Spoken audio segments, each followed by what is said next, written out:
and a former resident of Mitchell Hall, Dr. Magara has a strong connection to the university community. And I am excited that tonight he will be walking us through the topic of challenges of young men for today. I am very excited because it has been a big concern that the boy child has been ignored. And because of that, they are facing several challenges. So I am very happy that tonight we are going to tackle this important conversation.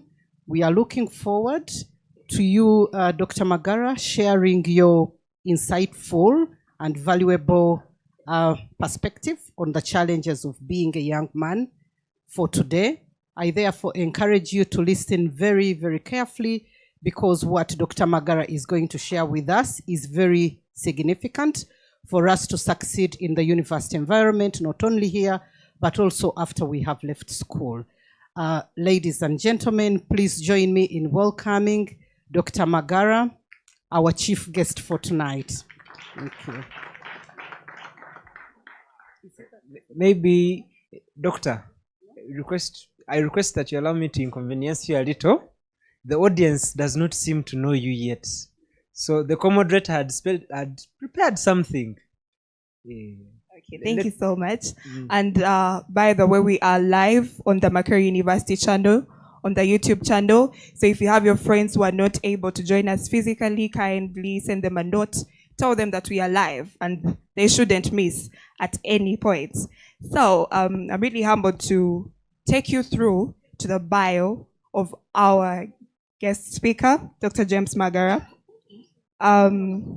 He is the director of Jubilee Dental Limited. He has been the director from 1994 to date. He was a lecturer at Magara University Medical School from April 1989 to August 2007. He was a dental officer at Mengo Hospital from 1989 to December 1992. For the education background, he went to Regent University, Virginia Beach, USA, and attained a doctorate of strategic leadership and strategic foresight. He went to Uganda Christian University and was awarded a Master's of Arts in Organizational Leadership and Management. He got a Master of Science in Prosthetic Dentistry at the University of Bristol in the United Kingdom. At Magara University Medical School, he got a Bachelor in Dentistry, and he was a chairman, Magara University Christian Union from 1984 to 1986. A hand clap for that. Yes, a very big one. He is a member of Magara University Cricket Squad, and he is a graduate of the Pioneer Dental class at Magara University. He holds, yes, keep those hand claps coming, please. This is amazing. He holds an advanced leadership certificate from Haggai Institute in Hawaii, USA, Oxid Executive Leadership Training course. Dr. James Magara is a cherished voice on leadership in Uganda and beyond. He has spoken on leadership gatherings on 3 continents. He's a self-effacing and relentless in his pursuit of excellence. His passion to see Africa's immense human capital put to use is evident in his well-researched and provocative book. It is called Positioning Africa in the 21st Century, the Pivotal Role of Leadership and Think Tanks. I implore you to go and look up that book. Dr. James Magara has been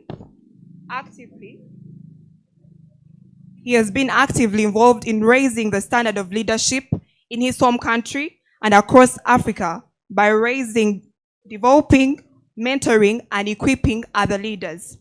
He's a facilitator of curriculum and a curriculum developer for servant leadership and business training programs, including the Sundulos African Leadership Training Program, Africa Kingdom Business Forum, the Institute for National Information Transformation, and advanced leadership training with a presence on 3 continents, where he is the International Deputy Director General. Since 2007, he has been the chairman of Uganda Youth Forum, and also currently the board chairman of the Uganda Heart Institute. And lastly, he is married to Lona. They have brought up 4 beautiful children, Timothy, Joseph, David, and Jemima. They live in Kampala, Uganda. Ladies and gentlemen, allow me welcome Dr. James Magara. Thank you. Thank you. Good evening, everyone. It's good to see you in good numbers tonight for this conversation. It's called Kyooto, isn't it? You know the background. In olden days, families would sit. Most of the days would end by 7, before dark, dinner. Then before going to bed, elders would sit with the youth and have a conversation around the fireplace. And so I would like to commend the leadership of the university and it's Life Ministry, right? Yes, Life Ministry and the First Lady for setting up this kind of engagement. Because one of the challenges we have in our time is this generational divide. And it's been said every civilization is one generation away from its destruction. Because if there is no transfer of knowledge, of values, the next generation is lost and things can go very fast. So it's a great honor for me to be with you tonight here in Magara. Lots of memories, as you heard from the bio. When I listened to the bio, I said, when did all these things happen? But they happen over time. It's not like it's just if you're consistent, things just keep building over time. Yeah, I have very many fond memories of being in Mitchell Hall and falling in love on campus. My wife was present-day wife was living in Africa, so we had a lot of walks on that pool road. Whenever I come here, there are many memories. All right, so we want to have a very important conversation, which I hope will have a bearing on everyone. And the question is, what is a man? As I walked in here, I had the moderator beginning to ask the questions I was going to ask. But since many of you were not here, I'm going to ask them again, because this is really a conversation. And so I don't want to be talking at you. I like to be hearing you. I like us to discuss. I hope we can be candid with each other, because that's when we really learn and when we really pick up things. So I'd like to begin by turning the mic over to you. Do you have another mic, by the way? Okay, so that other mic will be very busy. And we are looking at, all of us grow up with certain expectations, which we don't even realize we have until you get married, if you get married. Or as you get into, so you begin to realize, oh, I assumed this was the way things were. And most of what we grow up with, we pick from our parents or the homes we grew up in. So I'd like to have an idea from both the men and the women in this Kyooto. And I'd like to begin with the men. Just brief definitions. What is a man? What is a man? I'd like some volunteers. Otherwise, I will volunteer you, because we all have perceptions. So let's begin with the men. Any volunteers? There's one there. That's number 1. Let's get the mic. Who's number 2? Number 2. Did I see a hand going up there? Okay, number 2 will come up. Let's hear number 1. What is a man? Thank you, Dr. Magara. My name is Dismas Nwaine. I want to believe a man is the 6th creation of God, created in his own image and likeness, to have dominion over the earth. And biologically speaking, there's no question about it. Okay, just keep the mic for a bit. 6th creation, no? On day 6, when were the animals created?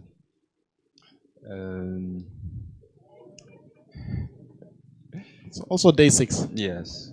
So just take us a little bit. So man was created on day 6. You say the 6th creation. Maybe you meant day 6. Yes. So is there any difference between us and the animals, for example? I think the question of imaging.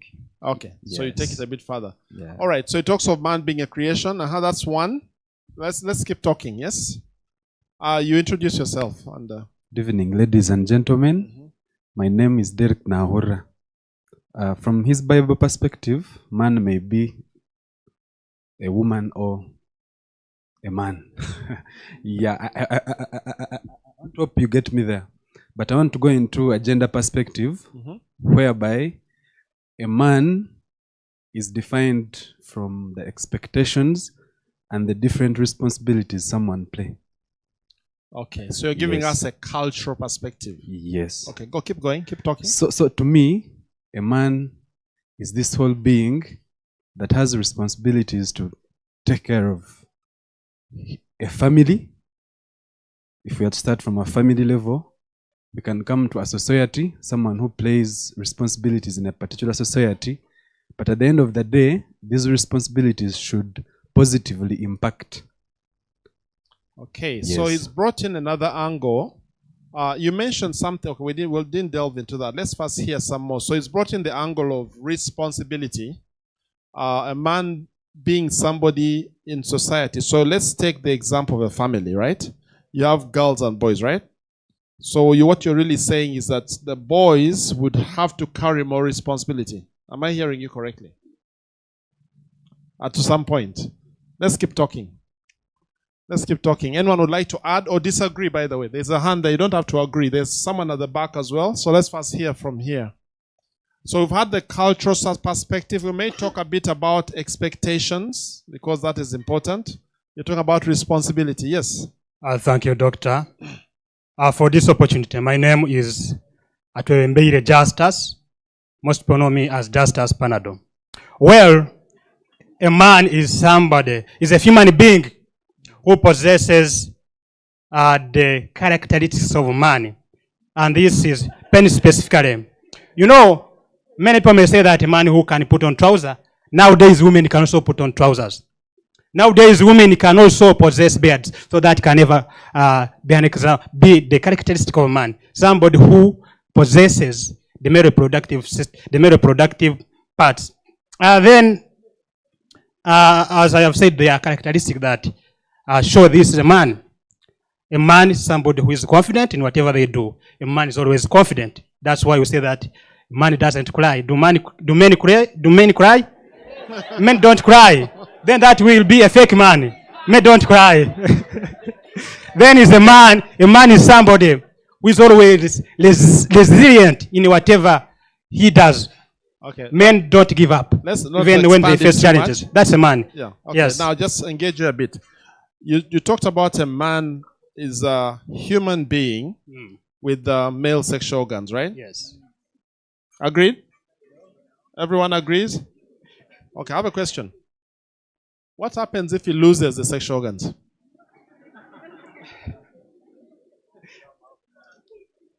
That one is okay. That one is okay. You remain a man. But previously, you had that sexual organ. Yes, previously you had it. So it's not that you were born when you are like that. Okay.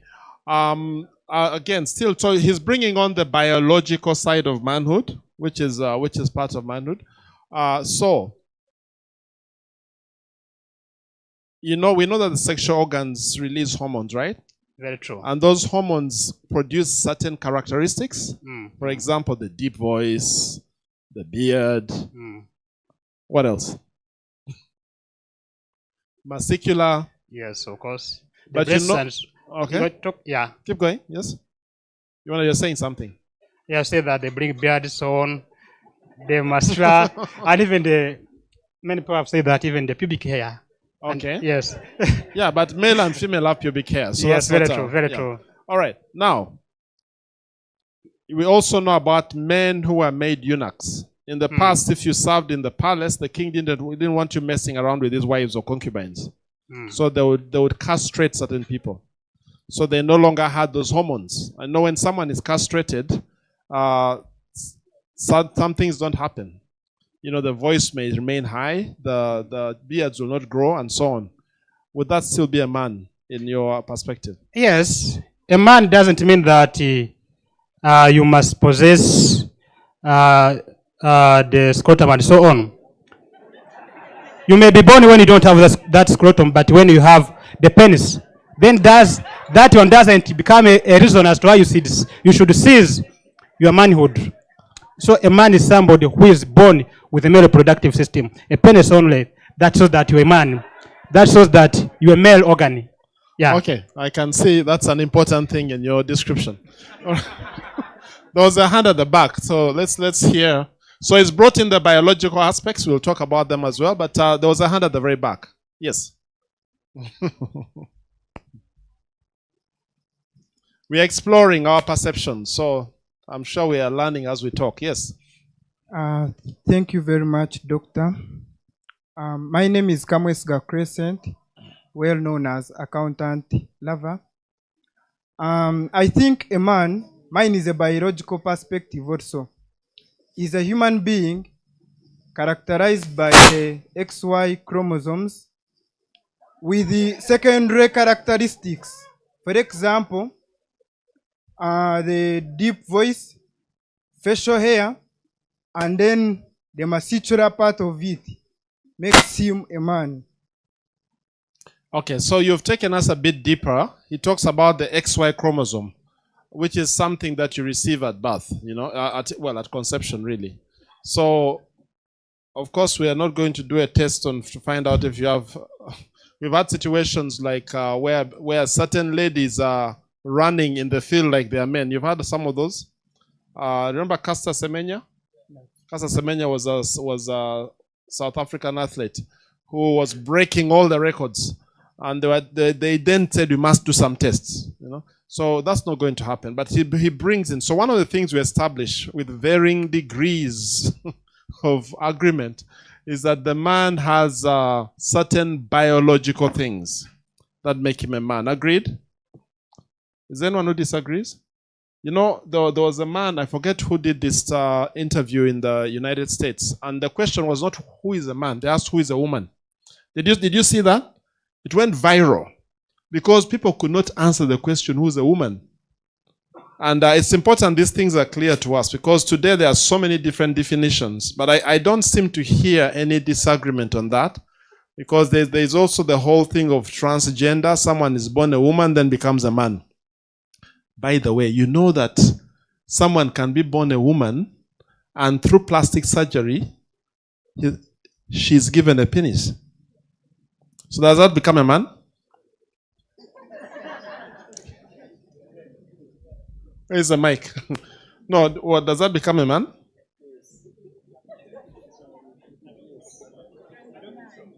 No, she's through surgery, someone born with female organs has had an operation and has been given something that looks like a male organ.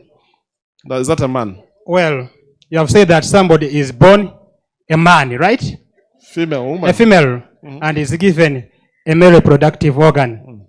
Then my question is, when that person is given a male reproductive organ, right?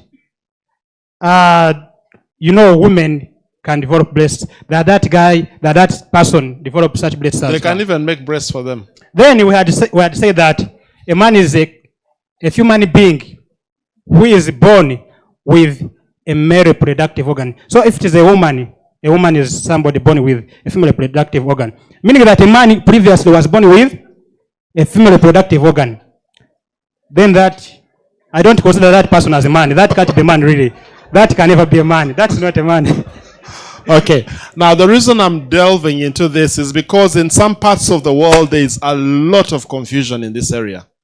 There's a lot of confusion.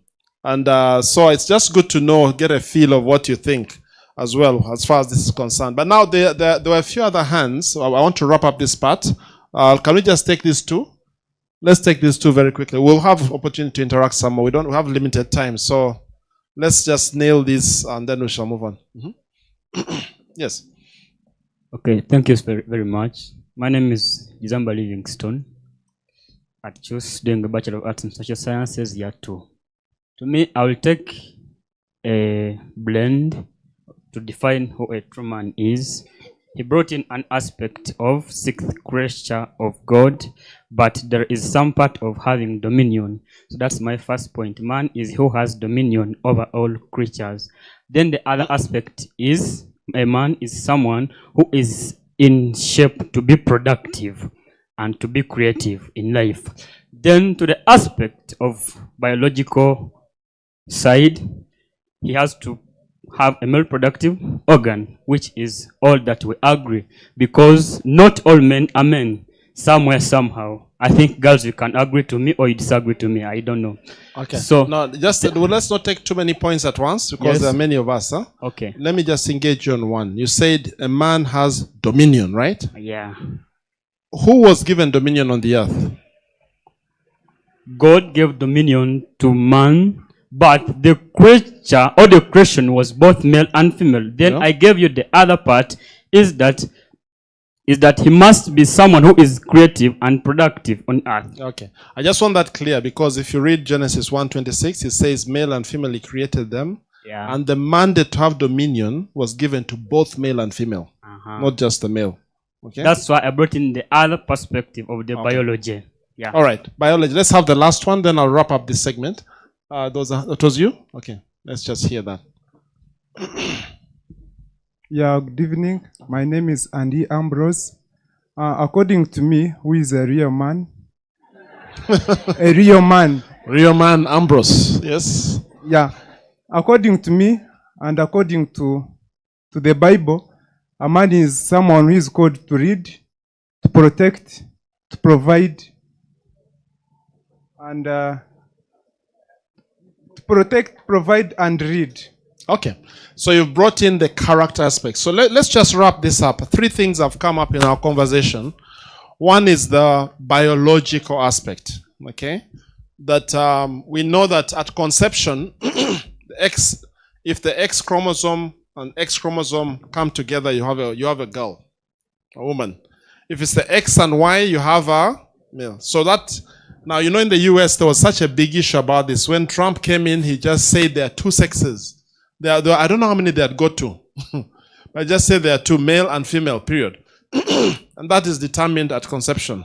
So there's the biological. Now, that if everything in biology goes well, then the baby born will have male sex organs, and at puberty, the whole hormonal cycle activates the changes in the body, the changes in the voice changes in the facial characteristics, even the way the body grows. That is determined hormonally, but it's preset from the time of conception. That's the biological side.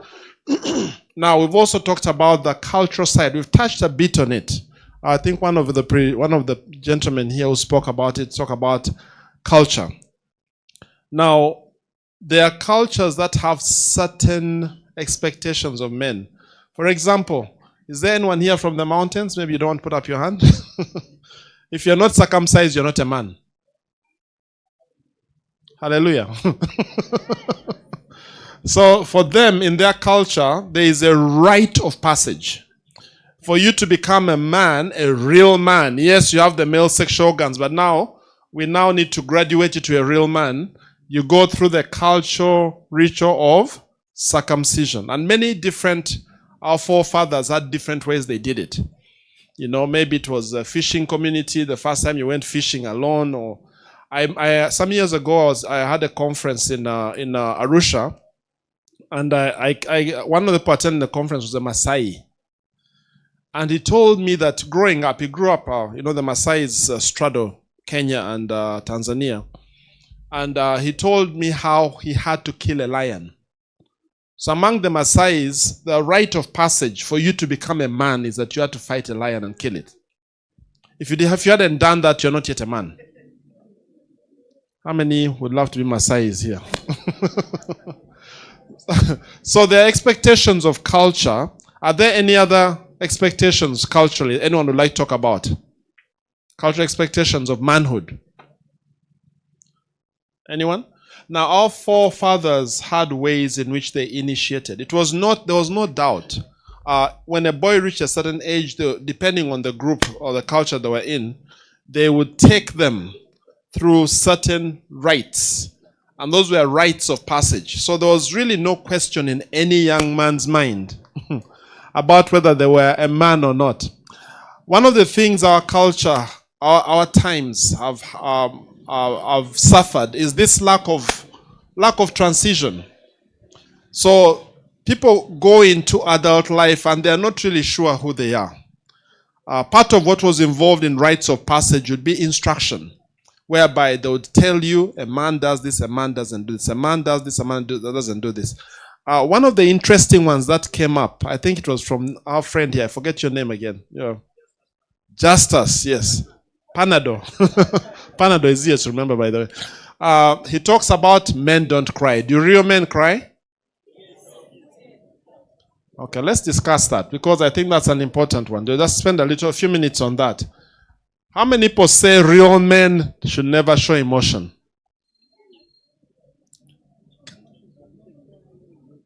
Oh, okay. Now let's first ask the men. How many men should not show emotion? You just be tough. Okay. All right. How many people say men can show emotion? Aha. Panado, you're in the minority here. I'm going to flip that question. I just want to flip that question. And I'd like to ask the ladies. How many of you ladies here think less of a man if he shows emotion? Okay, I'll ask it the other way around. How many of the ladies here are okay with a man showing emotion? Panado, you're going to have some challenges. Huh? Okay. Now that is one of it's a very strong cultural thing, and many cultures show that a man should never show emotion. Now there's a problem with that because we were created emotional beings, weren't we? What happens if you don't express emotion? You're angry, okay, there's emotion, anger is okay. I think it's the tears which are a problem. Okay, the tears are a problem. If a man sheds tears, they say, you're not a man. Why are you embarrassing us? That is the thinking. But what happens and what are the situations that bring tears? For example, a loss. It's a common one, a loss. Happiness also. Happiness can also bring tears, yes. Anything else? Now, I hope one day you get somebody to talk about psychological healing, emotional healing. Because what happens when we pent up emotions, the emotions don't go away. They build up inside us. And unfortunately, they come out in the wrong ways many times. So I just want to challenge you. Panado, you need to explore this topic a bit more. You'll defend yourself. Okay, he wants to make a defense. Let's hear the defense. He's disagreeing with the ladies here. I hope you're not married yet, are you? Not yet. Okay. Where's the mic? Panado wants to defend his position. Men should not show emotion. The reason as to why I said that a real man shouldn't show emotion or shouldn't cry is that we need to create a distinction between a man, a woman, or children. You know, children cry. Assume that you are a father. You are a father. When you face problems, your family faces problems, children cry. The wife cries. And even the man cries, then that won't be a man. A man, you need to show a distinction. And when you face challenges, you have to remain confident. Move on. In that perspective, you don't show that you can cry. Imagine a man crying. That would be a fake man. I don't consider that to be a man. That would be a fake man, really. Okay. Somebody agrees or doesn't agree with you. Good evening, comrades. My name is Biabaja Arthur Mongoma, and I totally disagree with this man. So we are talking about emotions. Do real men show emotions? So love is also an emotion, and they are only focusing on tears. So even love, happiness, they are all emotions. So if you say a real man should not cry, I feel like crying by the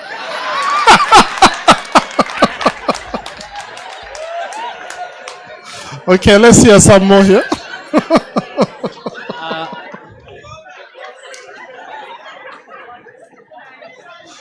Good evening, everyone. Okay, attention, please. Yes. So, according to me, man is the supreme being, right? Who is supposed to assert domination over other beings, right? So that supreme being needs no acceptance from other beings, right? Because you are supposed to rule. You are the real being supposed to dominate. So why are you showing emotions as the supreme? Okay, no, let me engage you a bit. Where do you get your according to you? According to what? No, the Bible Okay, where says we are supposed says what? to. The Bible, you have here said that it says we are supposed to dominate, right? Yeah, but that's a misunderstanding or misquotation. Okay? So It that says means male and female, he created them. Both of them were given dominion. It was not only for man. but even I think women. man was created first. Yeah, but it doesn't change the fact that the issue of dominion, by the dominion was not over other human beings. It was over creation. So, right, the thing is like this: you are supposed to have dominion over other creatures, right? So, as a man, you can also have dominion against other fellow men, because we have already seen that happen, right? No. That's no. Again, don't miss. It's not. You go back and read carefully the instruction. Yeah. It was not to dominate other beings, to have dominion over creation, not other human beings. So just go and check out that, because your basis is a bit faulty in that regard. There was a hand at the back. All right. There was a gentleman there. Okay, I have to mark my time. So let's have just one more here. Then I wrap up this section as well. The cultural section. Thank you very much. My name is Titus. I just wanted to add something to that whole issue of men not crying. So sometime I had an experience. I was traveling with a friend to the village, and we had an accident. And when I called home to tell them that we had an accident, I think I got overwhelmed and I started crying. And I'd called my elder sister. My elder sister told me, Titus, stop crying. You need to be a man for your friend who is in pain. Yeah, so there are these experiences that we have as young men growing up as boys, where the instruction is that, you need to conceal this emotion so that you're able to be there for other people. Yeah. All right, this can go on, but let me ask a question. I want to bring the conversation on this side. How many people here believe that Jesus was a real man? Okay, let's triple out. How many people do not think Jesus was a real man? Okay, some of you are not sure. Okay. Now, Jesus was because I know we come from different persuasions of faith and whatever, but if Jesus was a real man, did Jesus cry? Where did he cry? He wept at the grave of Lazarus, right? But did he cry at any other time? Where?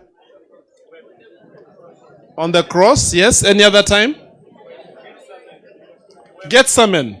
Hebrews tells us that who in the days of his flesh with loud tears and cries. So I just want to challenge that. I know, as you said, society has expectations. Now, there's a difference between crying, you're moved to tears, and being a crybaby. That's different. Being a crybaby is you're crying over everything. But the fact that God gave us emotions, emotions are supposed to be let out. They're expressions. I just want to propose to you that when you sit on those emotions, you're not more of a man. You may actually be less of a man. And the question now goes to the ladies. In fact, let me just engage on this a bit. How many ladies would want to be in a relationship with a man who doesn't express feeling? Okay. The ladies are being shy. How many ladies would like to be in a relationship with a man who expresses love, who is romantic, let's hear, how many ladies? Okay. Now I'm giving you tips. You're going to get involved in relationships. Are you paying attention? Let me just give you a tip. Ladies are created to receive love. That is just the way they are created. Okay? Am I right, ladies? Okay, I have some witnesses around. Now, you have a gentleman who is not expressive and a lady who wants, ladies are naturally romantic. That is one of the biggest problems in marriage, by the way. I'm just giving you tips. Those are some, when you get married, those are some of the issues you're going to have to go through. And it's the way we were made. Men were made to receive respect. The fact that a man wants to be respected is a very big thing. It is the way we're made. When a man is disrespected, it's a deep thing. When you show disrespect to a man, and ladies are learning as well, it's a very deep thing to a man. It's the same thing a lady feels when a man does not show love. Or I'm talking about a relationship. A man is just matter of the fact there is no emotion. That's a very big wound for a woman. But that's how she was created. So you can't even call her an emotional thing. That's how she was. But for men, we're different. We're created for respect. And I can tell you, I do a bit of marriage counseling. That is one of the biggest problems in marriages. Because we are not reading each other. We think the man should behave like the woman and the woman should behave like the man. So, number one is biology, right? Number two is cultural expectations. And it's good we touched on that. If Jesus, who was a man, wept, then we need to question whether it's really right what we've been told all the time, that you should not weep. Now, yes, you should be in control. Yes, you should not be in pieces. You should be in a position where if you're leading, you're not in pieces. You can actually hold yourself back. But just saying you should not cry at all, you're going to have psychological and emotional problems because you're sitting on emotion. There's a statistic, a very interesting statistic. Do you remember? No, some of you are too young now. Were any of you alive when Princess Diana died? Ah, okay, you were very young. You know what happened in the UK? There was so much weeping. There was so much expression of devotion because many people love Princess Diana. So the country had never experienced anything like that for a long time. You know one interesting byproduct of that? It was stated that in the weeks and months that followed, the psychologists and psychiatrists had much fewer visits. Isn't that strange? And the reason they were explaining is that people express themselves. The British they don't really express themselves, but that time they were able to express themselves. So they released something that was pent up. And sometimes, when someone dies, you're not only crying for the person who died, you're remembering your auntie who died and your mother who died. So you're weeping some of those tears that you didn't weep that time. So just to say that that's an area we need to address, you need to think about and learn more about. You may not agree with what's being said now, but read more about it, educate yourself. Because if you don't do things the way you were created to do them, things begin to go wrong even within yourself. Now, so there is the biological. Now, let's look at the third part. Actually, if you want to remember, the acronym is BCC. Not BBC, but BCC. Biological, cultural. Now, the third part has been mentioned by some people. Character. And for this one, I'm going to ask the ladies. Because we need to know how the other sex thinks. So I'd like the ladies now to tell us, and I think I should go on this side. Are there any ladies here? Yes, there are ladies here. What are the characters? What are the top characters that you would expect from a real man? We are hearing about man and real men. So we can define it as men, but let's hear it from the ladies. Who has the mic? All right. Ladies, I want to hear from you. Number one, what would you expect? What's your expectation? Thank you very much. My name is Teresa Tresimbabazi, and my expectations from a man is that he should be very respectful of everyone around him. Okay, respectful. Let's just hear them as they come. Respectful. Can you tell us what would be disrespect for a lady, for example? What would be disrespect? Disrespect to me would be not considering my opinions. He might not necessarily take them up, but at least listen to them. Okay, please listen carefully. She's saying we need to be hard. Now, in many of our traditional cultures, that was not there. And I know some of you grew up traditionally. Women don't talk. The women are saying, you may not take my opinion, but listen. Okay, yes? My expectations of a man. Just mention one or two. You can stand up as well. Oh, she's not able to. Okay, fine. Go ahead. Go ahead.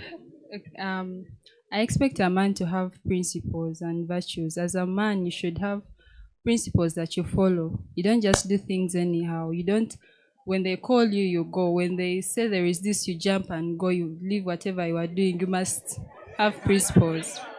Okay, now don't let her leave the mic. Leave it with her. So people are laughing. So let's get a bit of more clarity because I think they are laughing. And I think they are laughing at they. Who is they? Do you go up when anyone calls you? Okay. Usually men or boys at campus have cliques. So we are in a period of exams.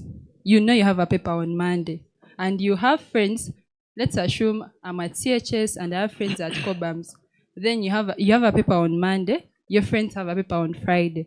They say there is this house party here and here. And you just go. Yet you know you have a program that's very important. Okay, so you're really talking about being responsible. That was just an example, yes. Yeah. So he expects men to be responsible. Yes, another lady nearby here. The ladies are talking. Eh? All right. Me, as a person, what I expect... First of all, who are you as a person? All right. My apologies. I hope all of you can see me.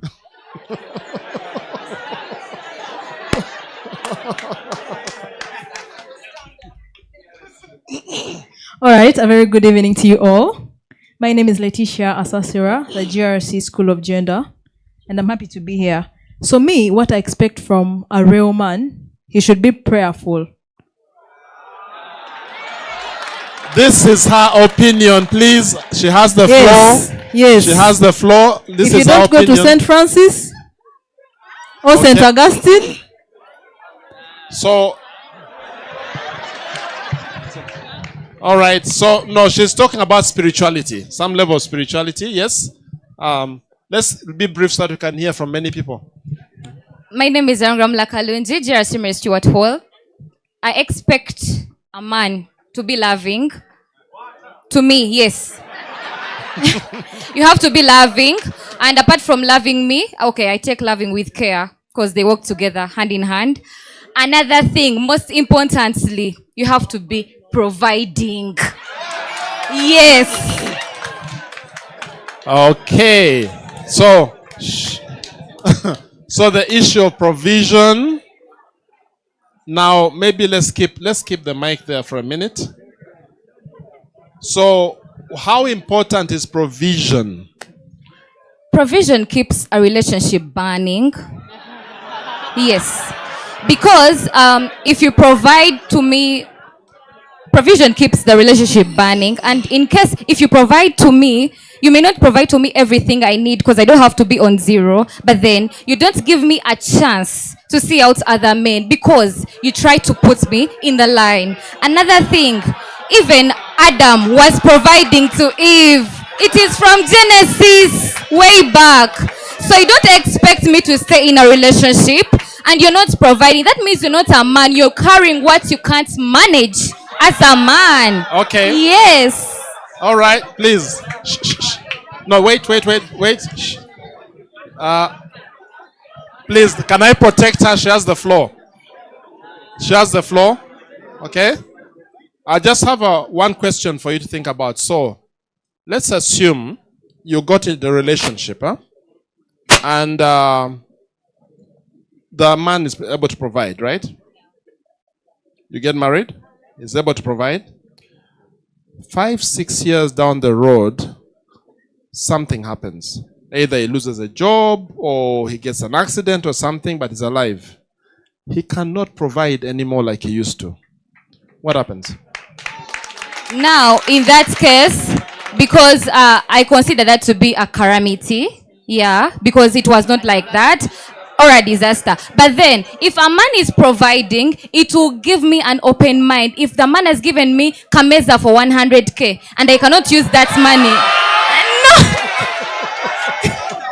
and I cannot use that money, Okay, I'm not saying it is supposed to be 100K. And he has given me that money, and I cannot utilize all that money, like for the home.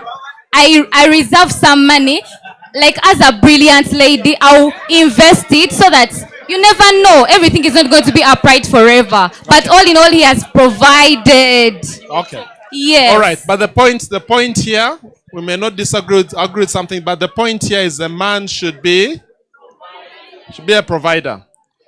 Should be a provider. But let me tell you something. This is from my experience, my real experience. You know, my wife is the chairman of the University Council. You didn't know that, some of you. The chairman of the Magara University Council is my wife. Yeah. For the first 5 years of our marriage, and I want you all to hear this. For the first 5 years of our marriage, she earned a much bigger salary than me. Yes. How many women would be able to withstand that kind of situation? Okay. All right. Let me flip the question. How many men would be comfortable? And I'm not talking about comfortable in that you're just sitting back and let your wife provide. I was working hard. It was just that the jobs I was doing were not bringing. I was holding 2 jobs at one point. But the total of the 2 jobs I was teaching in Magara were being paid peanuts in those days. These days, I wish these days things have changed. Had another job, but the combination, 7 to 7 work, but the combination was not equal to what she was bringing home. How many men today here will be in that? Will be okay with that? All right. Now, I just raised this to say it's important that provision is given. For me, the bigger problem is if a man sits at home. If a man does not take responsibility and leaves everything to the wife, I think that's abdication of responsibility. But I find today there's a very big challenge because, you know, in our days, the ladies were not as empowered as they are now. And so men were basically the ones in the boardrooms. And it's changing rapidly. I've come to Magara graduations here, and even I think the last 2, there were more girls women than men graduating. Am I right? I've attended graduations at UCU.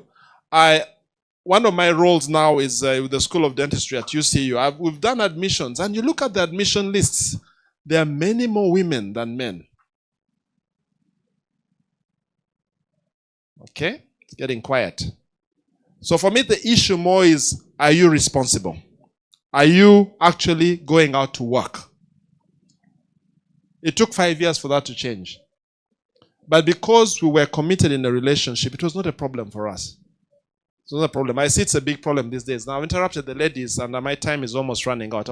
So let's hear from the ladies. Let's hear how many ladies? 1, 2, 3, 4. Okay. 1, 2, 3, 4, 5, 6. Very quickly. Those 5, 6, 7. Very, very quickly.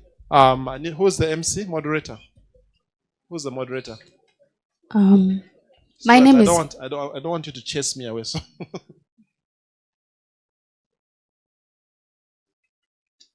Yes, very briefly. Let's quickly go through.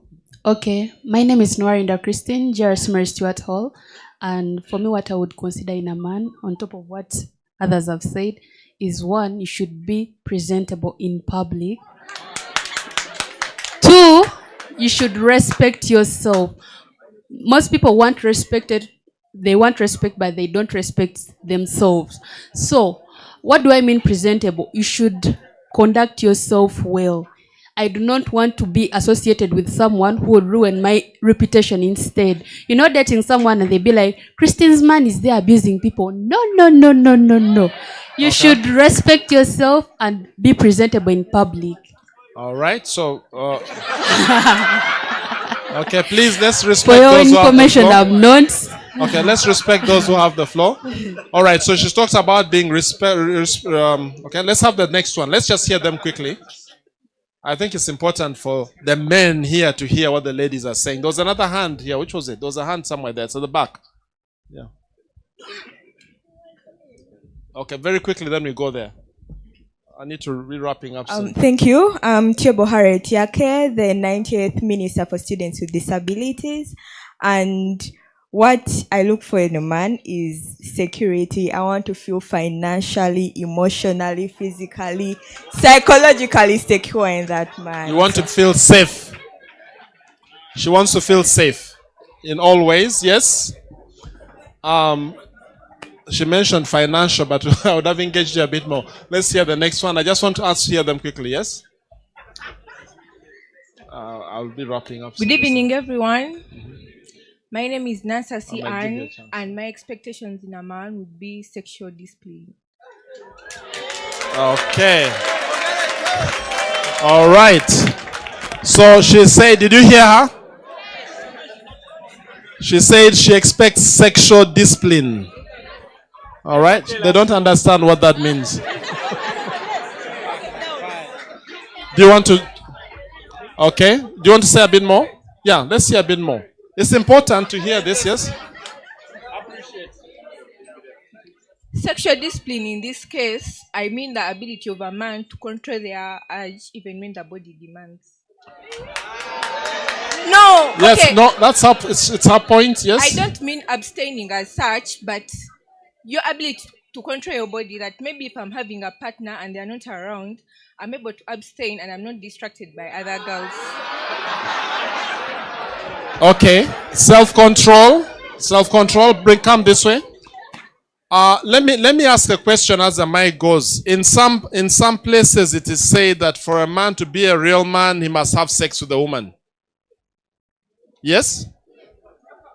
Okay, are you saying that a man is not a man until he has had sex?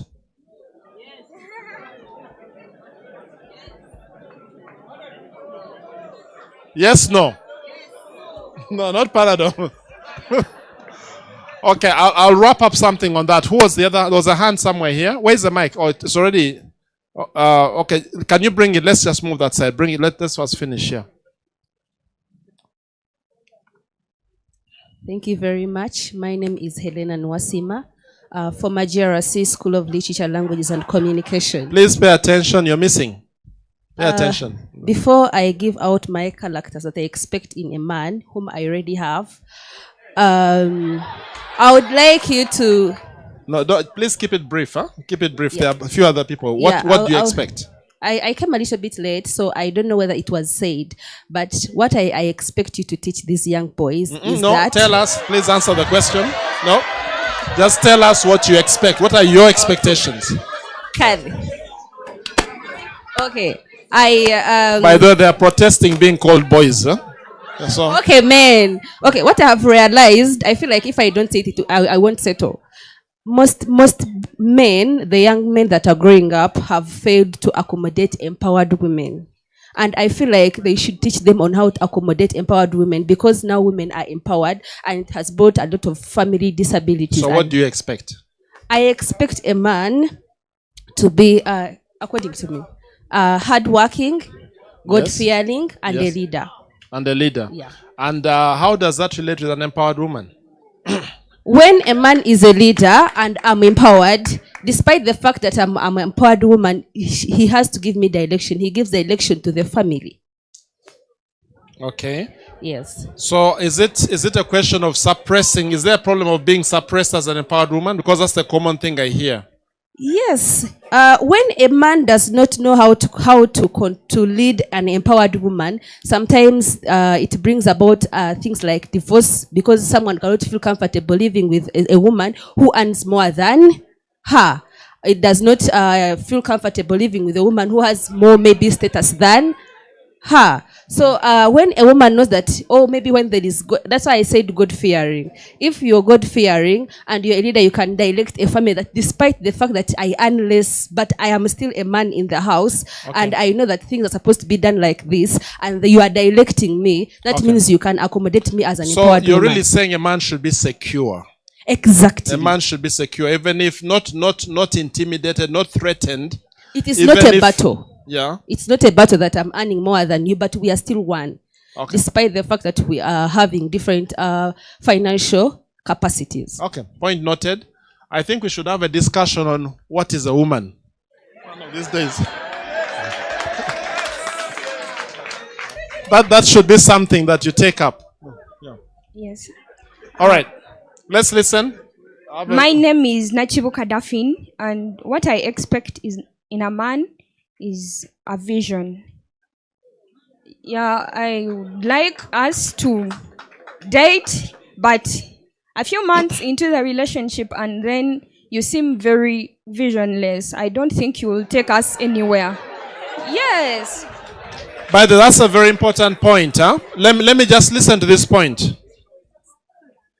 In God's design of things, there's a reason why man was created first. Are you listening?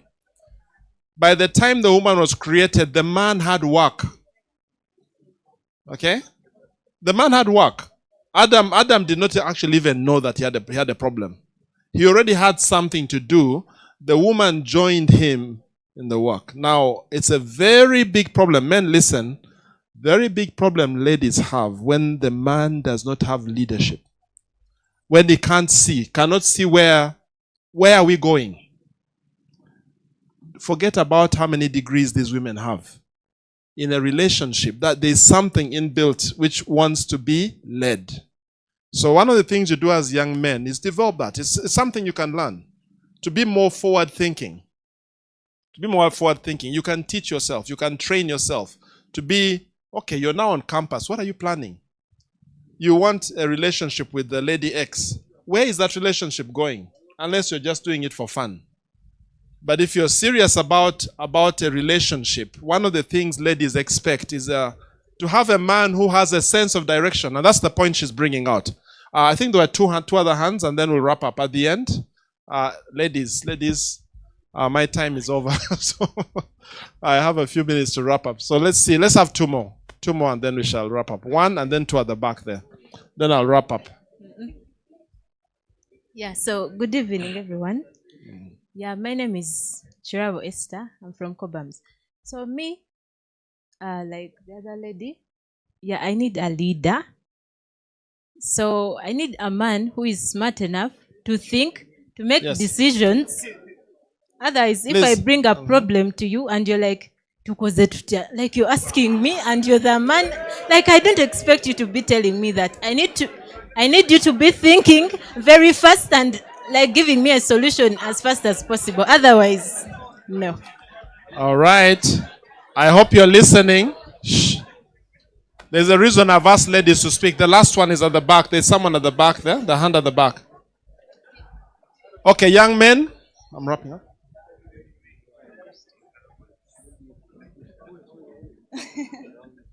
Good evening, everyone. My name is Kenyange Patience, Magara University Business School. One thing I would expect in a man is emotional maturity. That is the ability to effectively communicate, to manage emotions. You don't expect a woman, for example, this is where I'm busy please all pay day. attention. Please pay attention. You're missing out, okay? In most cases, these campus relationships, you're busy with school, come back to hostel, you're tired, and he's texting you. Why are you not talking to me? Do you think you have to be emotionally mature. Don't think that I depend on you only. I have books. You have to welcome each issue in a proper way.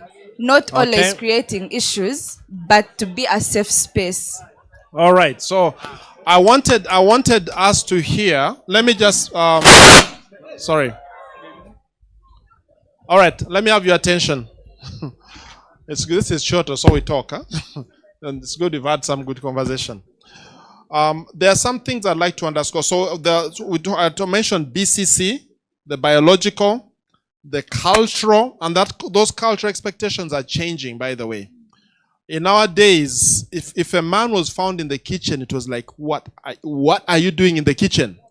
You know, as a woman married you, those are the kind of comments you had. But we see that roles are changing. Now, I have friends who are better cooks than their wives. And they gladly do it.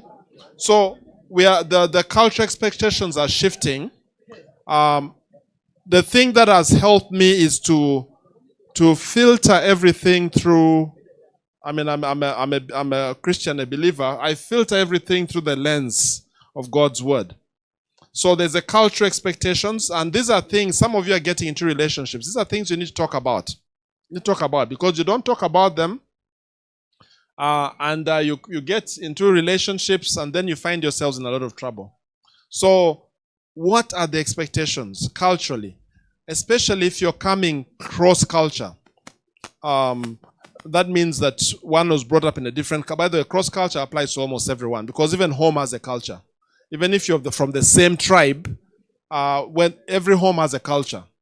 But when you go across the cultures and go to, say, to another tribe or another race, those are going to become tension. They're going to become tension areas. So you need to talk about them. What are the cultural expectations? When we do marriage counseling, for example, we ask, what do you expect? And if you don't talk about this, you'll find that there are a number of things that become a problem. So there's the cultural aspect. Now, the character aspect is very important. And those are some of the things we're hearing. What do you expect? Now, to underscore that, I'd like to say that we were built differently. And that is, there's someone who wrote a book, I forget the author. Men are from Mars, women are from Venus? You know, that's a book you should read for some time. Basically saying that we're built differently. Even in terms of talking, generally it's say ladies have 10,000 words. You know, is it 10,000 words a day? They talk. Men talk less. You know, that is a difference. Now, it's important at this age you begin to understand these differences, because as you move into an area of relationships, those are going to become the tension areas. Not because you don't like each other, but you don't understand that they are different. If I'm speaking Chinese and you're speaking English or Luganda, and we are talking to each other in our different languages, we will not understand each other. So often, even in behavior, men are speaking one language, women are speaking another. So I want to talk about the character aspects. The character aspects are critical, very critical. We've had a lot of things. There are things ladies expect from men. And one of the things I would encourage all young men to do is, okay, you're biologically a man, no question. At least we don't have that big confusion that is in many campuses out there. That is not yet... And I pray it never gets here. But so that people are clear on that role, number one. But two, culturally, we need to be building a new culture. Now, the element of men providing, yes, I think men take responsibility. One of the marks of a real man is they take responsibility. I know on campus here, by the way, just also growing up, at your age on campus, your sex drive is at its highest. Yes. You know, libido is highest around your age. And so many men get involved in relationships, not because they really love the girl, but because they want to have sex. Am I wrong? No? Now, no, let me tell you. Sex is a bigger drive for the man than for the woman. You sometimes think the women want sex as much as men want sex? No. You're wrong. You're very wrong. Let me tell you what women want. And the ladies will correct me if I'm wrong. Ladies are built more for affection. Am I wrong, ladies? Okay, they are quiet, they are shy, but I'll tell you, they are built more for affection. So, they are built more for that romance, affection. Yes, they will enjoy sex as well, but... Okay, money is the provision part we're talking about. But the issue of responsibility. So you get involved with a girl, she gets pregnant, and then you disappear.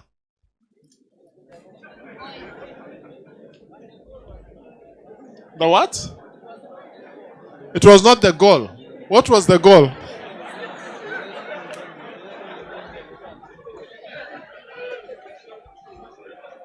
So he was saying the goal was not to get pregnant, the goal was to have sex.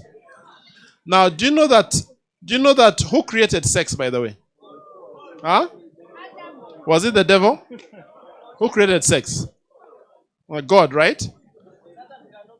Satan cannot create sex, okay? Okay, God created sex. Now, and sex is a beautiful thing. Yeah.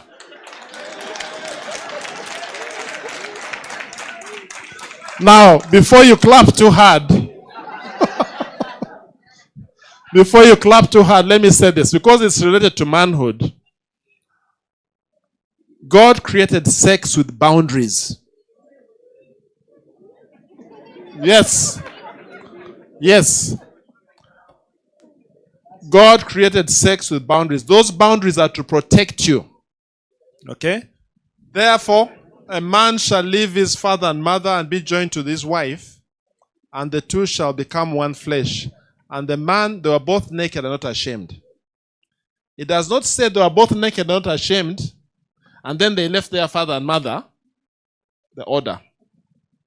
The order is important. When you begin disrupting God's order, you get into trouble.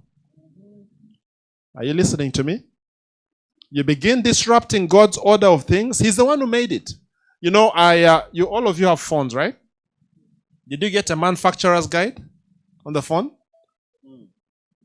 Well, if you bought a phone properly, not one of these Buchupili phones. If you bought a phone, this is an iPhone. When I got this iPhone, it was in a box. I unwrapped the box, and inside was a manual. Okay? These days, the manuals are digital. They'll tell you where to go.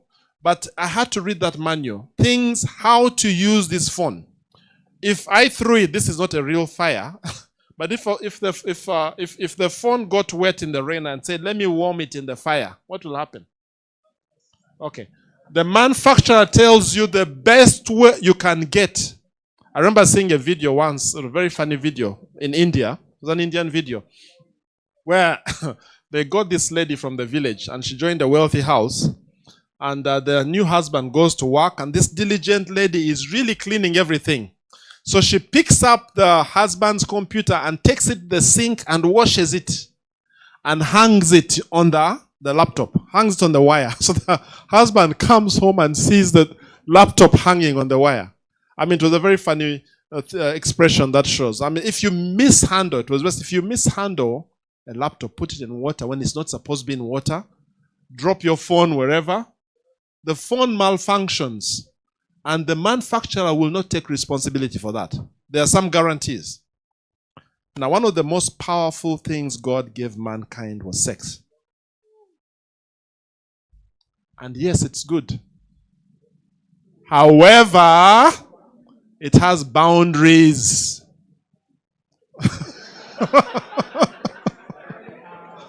It has boundaries. Now, one of the ladies here mentioned the importance of a man. Now, you know, men, because men have the issue of the sex drive is high. Part of why? Because our male's organs produce these sperms, which have to be released at some point. Yeah? So, I mean, these are biological realities here. Some of you don't do biology, so you may feel embarrassed. But this is really what it is. But a real man can control his sex drive.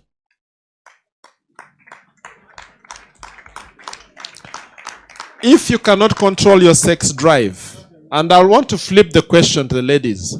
If I'm dating, I cannot control my sex drive. What guarantee do you have that after we get committed, I will remain faithful to you? What guarantee is there? Or it doesn't matter. Sex is like fire. This is not a real fire. There are rules for playing with fire, If you use it well, you can cook food. You can do so many things with fire. If you abuse it, it will burn you. It will burn you. Now, I lived on campus in the 80s. That was my time here, 82 to 88. Mitchell. That's where I was, yes.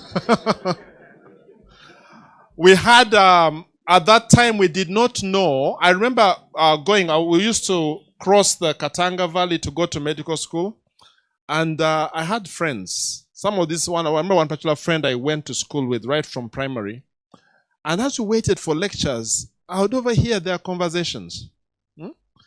And they were talking about, the escapades. Oh, that night I was with this Katangese woman, all these stories. Little did we know that we were living through one of the greatest pandemics that had ever happened.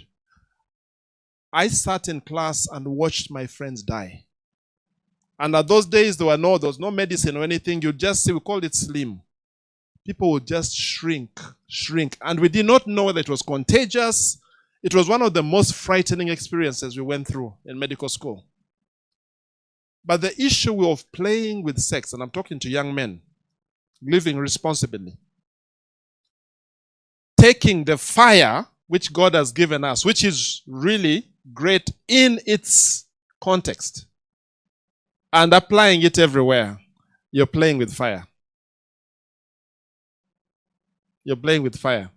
There are boundaries. There are boundaries. And so I thought I'd really underscore that because someone brought it out, but maybe not as clearly. Self-control. And I'm talking about facts, you know. I told you I met my wife here. We were engaged. We lived as an engaged couple for 2.5 years. We made a decision. 2.5 years. No sex before marriage. Yeah. Yes, it is possible. It is. You don't believe? You don't believe?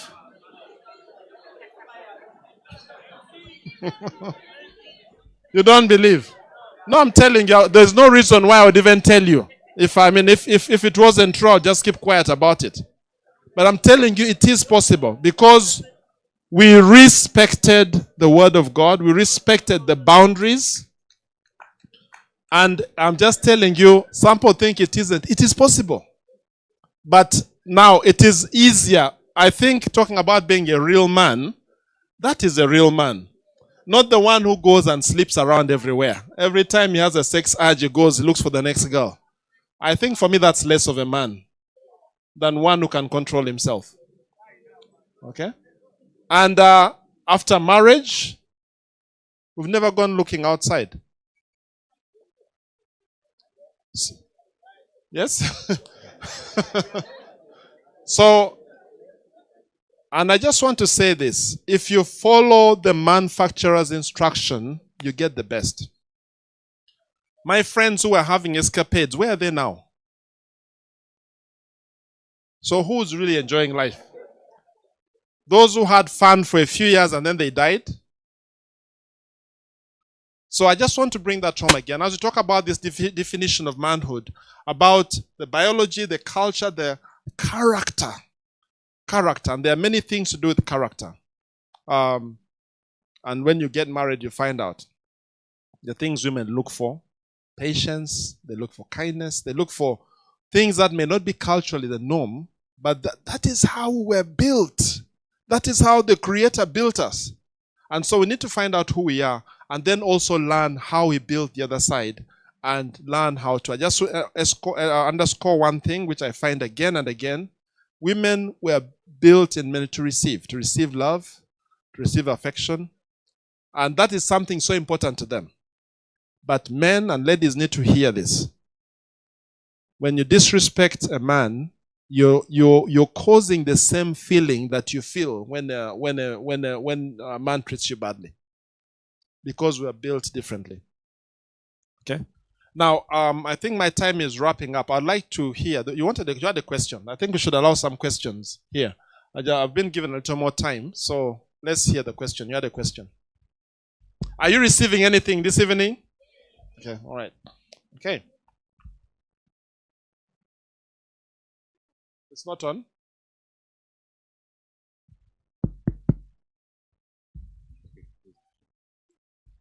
Yeah. Good evening.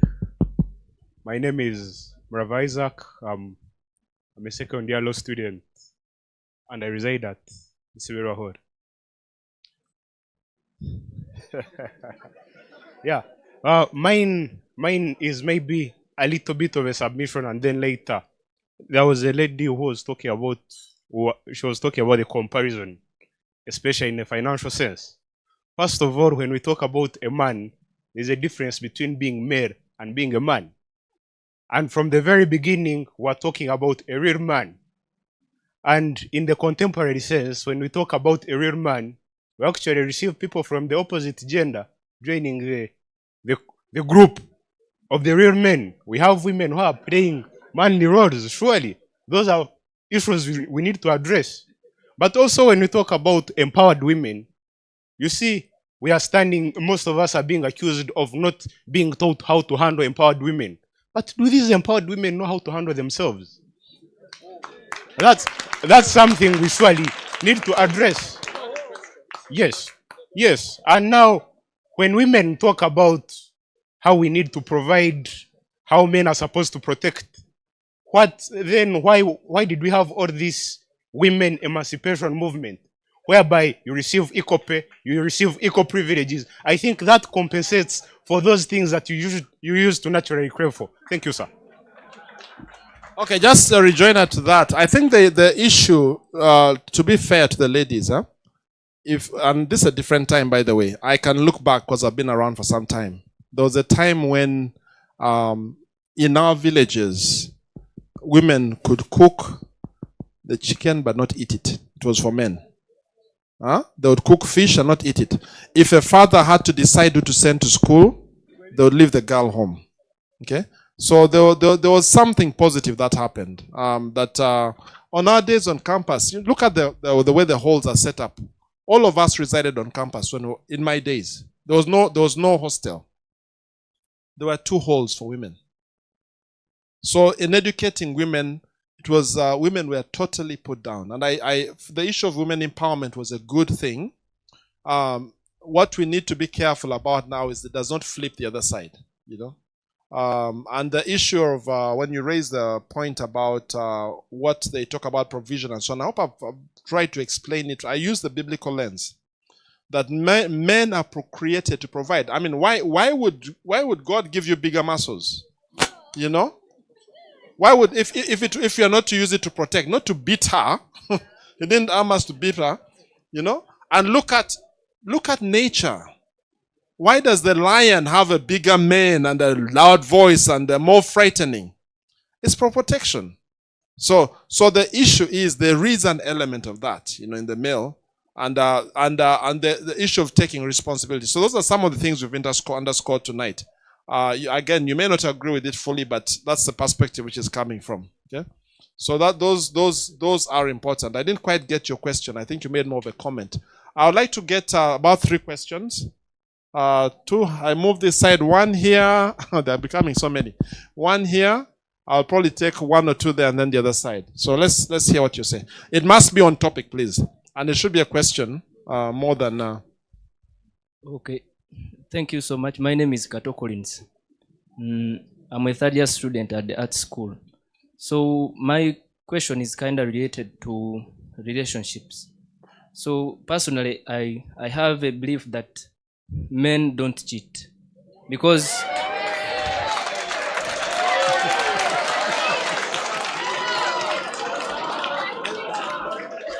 okay, let's listen.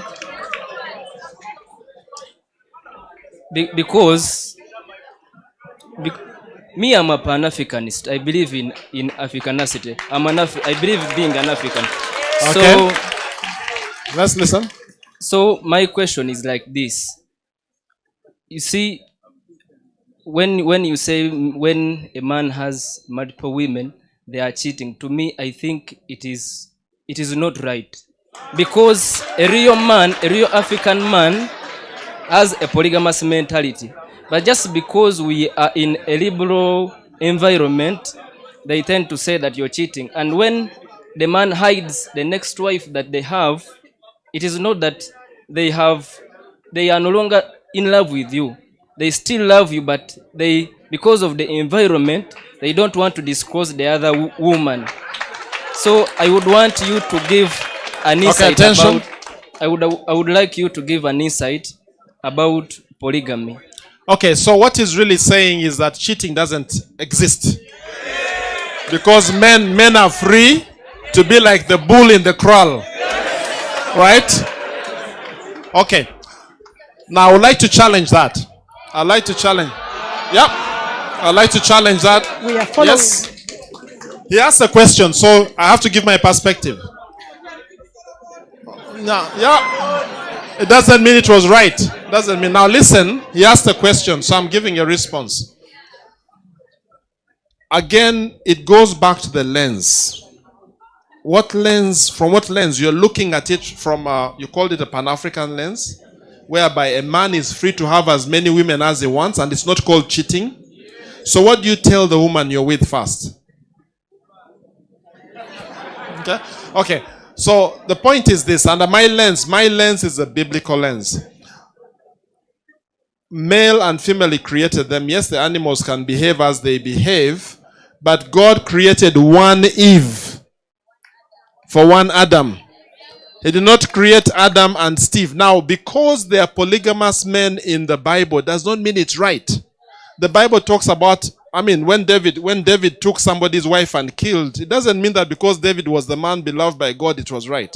The standards were set. And you can ask these women, there's a line which says, jealous is as strong as death. There is something that is tied up in a woman when she knows that a relationship, you're beginning to go with other women. It doesn't matter what the other faith they are.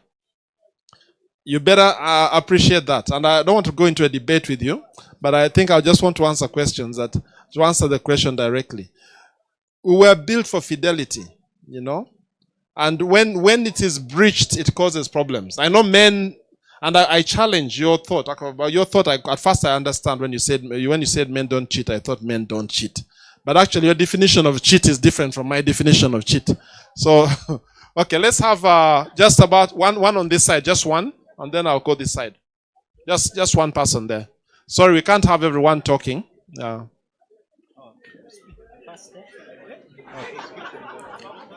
right. Good evening. My name is Jimmy Jackson. Lubanga, I'm in year 1, School of Public Health. Thank you, Mr. Magara, but I want us to kind of relate what we have talked about and maybe what I'm asking. Okay. We have heard of the deliberations and the views of the ladies of what they expect of a man, but I feel they are defining a man in regards to a relationship. Now, this university and this country is led by both men and women, but I want us to relate and define the kind of a man we want in a state house, the kind of man we want in the university. You are a businessman, maybe, the kind of man we want in a business. So let's kind of relate these facts and see how that kind of a man can be exploited. We're really limiting our conversation. You're broadening it, but we're trying to keep it a bit narrow. Okay, what is a man? What do you see a man in a society? And at your age, really, this I can see even from the conversation tonight. That's a very, very relevant discussion in terms of what ladies expect of a man and what men think of a man. Those are very relevant conversations. So I see what you're doing, which is good, but that would be a much broader conversation. But you can kind of relate because it really affects directly. Okay, really, basically, if you occupy a functional position, whether you're male or female, there are female presidents now. Namibia just got a female president. There are certain responsibilities that go with that office, and you should be able to carry them out whether you're male or female. The challenges that come because of who you are things that will have to be managed by those around you.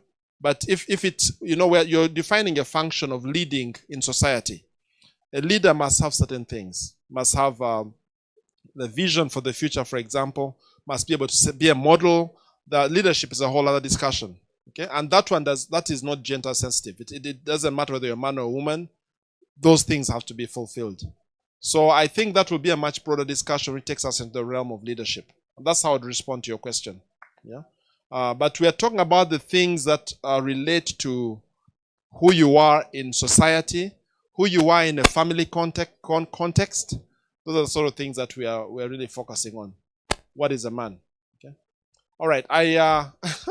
I'm sorry we can't hear everyone, and I have to be fair to all sides. So the people who are running the conversation will have to know how to broaden this. Let's move on this side. I get one from here, and then we begin to wrap up. Tom.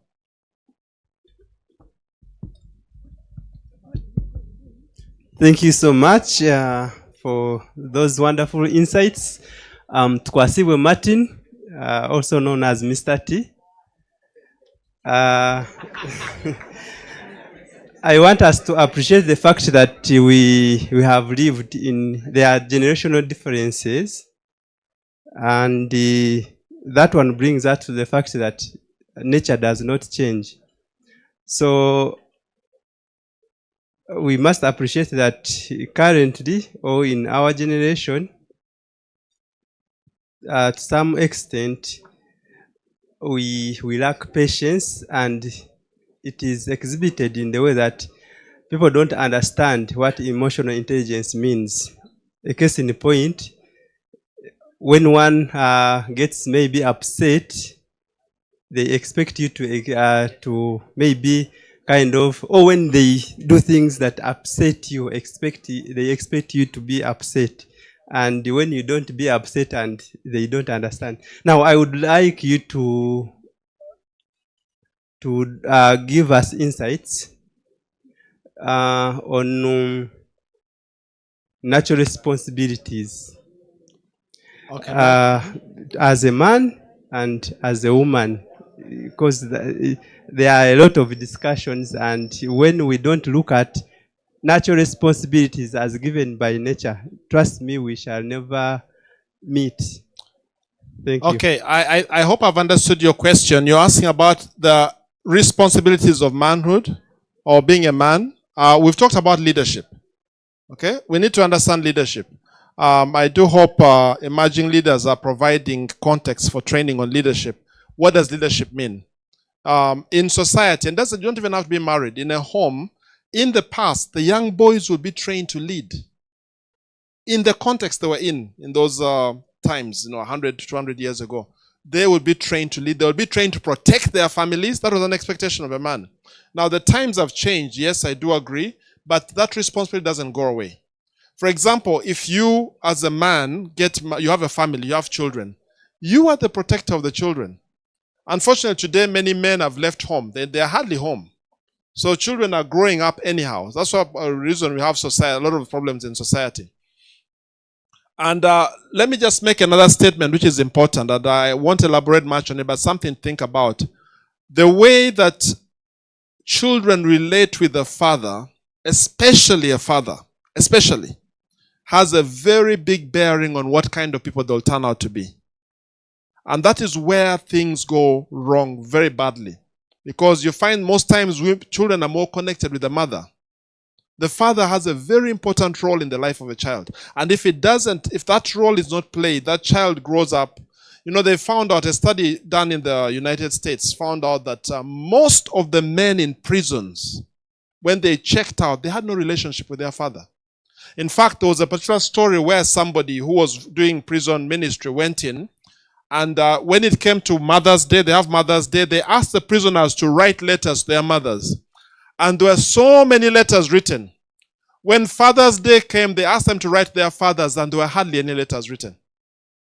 So it's important for you all to know as young men that future fathers, your relationship with your sons especially, and even with your daughters, because the first understanding of who a man is how a child sees the father behaving. The first understanding of who of a man is how the daughter relates with a man. That's a safe environment. Unfortunately, some people don't even make it safe. But that is the picture they get of a man. And very often you find that girls unconsciously are looking for somebody who looks like their father. It's a very unconscious thing. So just to let you know that, yes, men, you have a big responsibility. There's a big responsibility. So for roles, leading, protecting, providing, those are responsibilities on the shoulders of men. It doesn't mean the women do not provide, but that is something that we cannot run away from. And a woman losing a job can be a problem. A man losing a job is a much bigger psychological thing, because we are built for those. Okay? Tender care. Let's take one more and then we wrap up. There's this side. Yes, just the last one. And then I'll make my final comments. I'm sorry the time has run out. So let me just wrap it up. I think I put up the hand for okay. Okay, somebody had it. I promised someone here as well. So let's I'm coming over MC. Okay. My name is good evening everyone. My name is Mwanguzi Daniel. I am a student from the School of Education and happen to be the GRC for School of Education. So I'm so much delighted to have such a conversation because I've really known that all of us are having diverse minds about different things that happen between knowing who a man is and who a woman is, obligations of a man and those of a woman. But then my question comes in, we're in a society where late of the day, or gone are the days, where a man was expected to be the supreme man or the supreme person. Right now, even we are seeing ladies being supreme. Gone are the days where a man had to say a word and a lady doesn't have to reply back. Now, these are the days where a man can say a word and the lady tells the man, shut up. Gone are the days where a man could actually tell a woman. Okay, get the point quickly. All right, yeah, I'm reaching that. Okay. Yeah. So I'm looking at an environment where a man and a woman are trying to get equality, but then now a woman is being more empowered than a man is being empowered. So why do we expect now a man to actually be more providing, to be more caring, to be more mentally stable, yet the environment the man is living in is actually depreciating all those things? Thank you. Okay, I just want to underscore something. There is something that doesn't change. That doesn't change. Do you know that, okay, going back to how we're made, a man finds more meaning in their work. Okay, if I may take you back to the garden, you shall till the ground.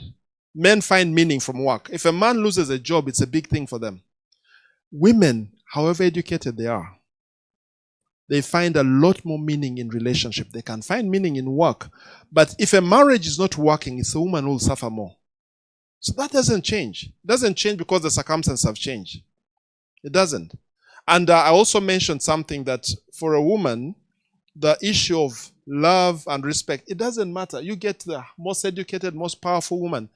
If the husband loves and respects her and not imprisons her, that marriage is going to work. It's going to be a happy marriage. But you get somebody empowered like that, and it's happening. Unfortunately, it's happening a lot now. Women are getting empowered. Next thing you know, the marriages are breaking up. When you don't respect, when a woman does not respect the husband, it doesn't matter how educated they are. I have some people I know who, the wife is much more educated. The marriages are working perfectly. Because despite all her papers and letters after her name, she respects her husband. Those degrees stop at the door when she comes back home. Okay? And they have a relationship that works. So these things I'm saying, circumstances have changed, but those inbuilt things have not changed. And that's what we need to know, need to learn more about. So that it's not a problem. It's not a problem. When I come here, my wife is the chair of council, and I respect that position. I don't come and I want to be a man here because I'm the husband. No. I respect her position, you know. But at home, she knows who I mean. She respects me as a husband, you know. Those are some of the dynamics we have to learn now in the new situations that are coming. If we are going to have happy homes, and if we are going to raise children and not have so many heartaches, that comes further in the way. Let's have the last one here, and then there's just one more here. The last one. I appreciate for the opportunity. My name is Asiwa Nicholas, and I'm kinda disturbed by the emancipation. In the current situation, there is no stability in families, and in the past times, families were very, very stable before the emancipation came in. Women are currently failing to control the empowerment that they are given, and they still require men to provide as they used to provide in the ancient times when women were not working. And the current situation, women still work, but they want men to provide as the men used to provide in the past times. So at times I feel like aren't we failing somewhere in the emancipation, because it is literally creating more and more family disputes. You find out that the families that are stable are families where the men are financially higher than the women. We shall ably tell that from the families that we come from, you'll find out that if the family is stable, a man has a higher financial status. So this perturbs my mind. I'm like, aren't we in a mistake for the empowerment? Okay, I'll just make a comment because of time. That's not completely true. It's true to some extent, but not completely true. I know many families, I wouldn't name them here, where the women are in more powerful positions, they are more visible, and the home is okay. And I think that's a separate conversation. Separate conversation. The stability you talk about in the past was a forced one. There are many women dying in homes, because they couldn't do anything about it. It was just, you're a woman, shut up. So it may have looked stable, but it was a forced stability. But I think as a different conversation, it is possible to be together, even if the lady is more prominent. It is possible. But there are certain things that need to be understood for that to happen. Ladies and gentlemen, thank you so much for tonight. I wanted it to be more conversational rather than just talking at you. I trust that in the conversation you've picked up one or two things. Remember, there's no dispute about the issue of being by the biology of what a man is. We've talked about culture. We've touched on character. And I've emphasized that we were built differently. You need to understand that difference. A very big important difference you need to understand. It will save you a lot of trouble in the years ahead. But also, as young men, one final thing I'd like to say is that one of the, especially if you have not had a good mentor, like in the home, many of us come from broken homes. I trust you'll find someone who can provide guidance and mentorship. It's not automatic. There's a lot to learn. And one of the things I've benefited a lot from myself is being in a mentorship position where I could learn some of the things I never learned at home. And that can set you on the right path. It's my hope that in the years ahead, we will have stable families, stabler families than we have now. And I hope you picked up a thing or two. Thank you very much for your attention. And I'd like to thank all those who made contributions tonight. Let the conversation continue. Thank you very much. Thank you. Thank you very much. He deserves a bigger hand clap than that. So we have an Emerging Leaders Program Secretariat, and one of the chairpersons has something to add to the conversation, and maybe I'll give him a chance. It's called Mr. Owl. The rest he can elucidate. Thank you so much, Stuart, and thank you, Dr. Magara, for a very engaging conversation. And what a fantastic, the students who have come out tonight. It also shows, this is the biggest Kyooto I think we've hosted. It also shows actually the critical importance of this conversation, the place of young men in today's society.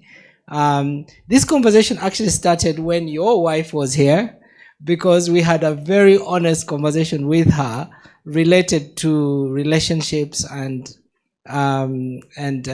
really being of ethical leadership among students. There's a young man, I think, who is here, who deserves, because he presented like very, what I would think are radical and even provocative thoughts. But I found them very interesting, even when I may not have agreed with them, but I thought they started this conversation. And I feel like it's his thoughts reflect, as we saw today, many young men trying to find their place in society today. And they have a lot of role models also whom they listen. It would be great to hear from you, for example, where do they find role models to get ideas from being a man? Because it seems like society is no longer informing them of who a man is. So in the age of the internet and social media, there's a lot of voices providing these perspectives, especially on this issue, like, the empowerment of women has displaced men, and the dangers of what that is. So I wanted to request that we give him an opportunity to articulate his thoughts, which actually ended up forcing us to have this conversation. And this is, I think, how we're also going to continue this. If you don't mind, Kato, do you mind sharing the thought or asking the same questions that you did then? Okay, great. Thank you. Thank you. Ladies and gentlemen, that is the 90th GRC for students with disability. And he's the reason why we are here today. Just what he's about to say provoked and led us into the event we are into. Thank you.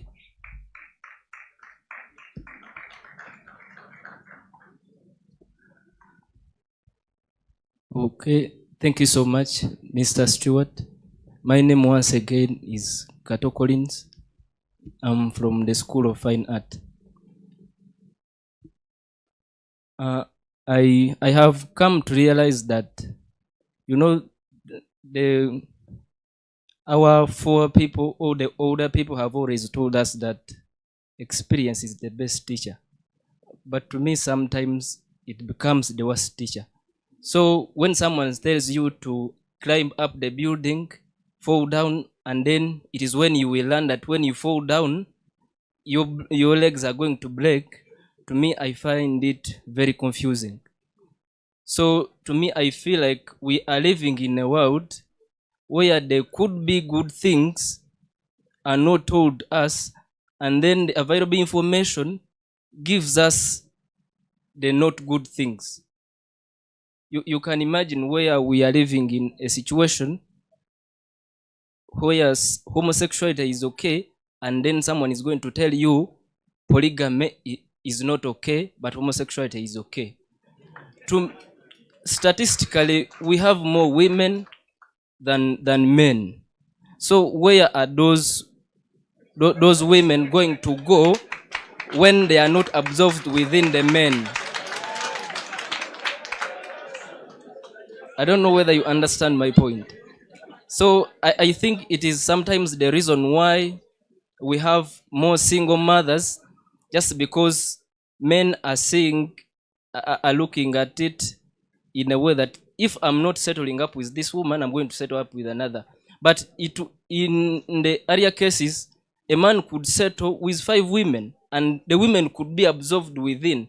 So to me, I think there should be a redirection of how we should look at this, not pushing men to the wall and giving women liberal rights, the affirmative action, and then we leave the men. We should also consider what men feel, because most men don't feel like having more than one woman is a problem.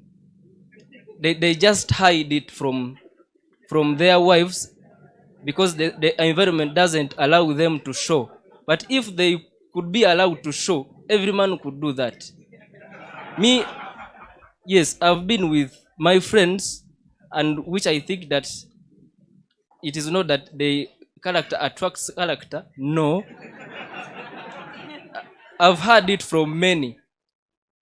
It is very okay. They feel okay having multiple girlfriends. Yes, because my father married my mom when she was 16, and my mom was 9. My father was 19. My mom was 16, and they managed to produce 9 of us.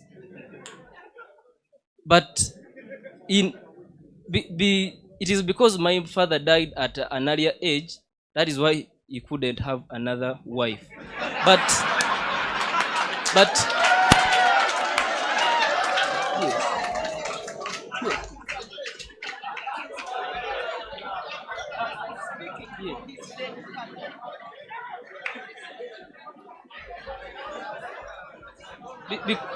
Because in the whole clan, he's the only one who had only one wife.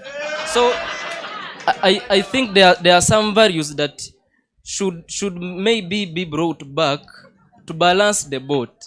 Because if you don't bring them back, you are going to have more deviations that would have been controlled socially than being educated in schools. You don't have to teach people not to be lesbians or what. You can tell them it is okay for a man to have more than one wife, and maybe you can control the other deviation, but not the science way.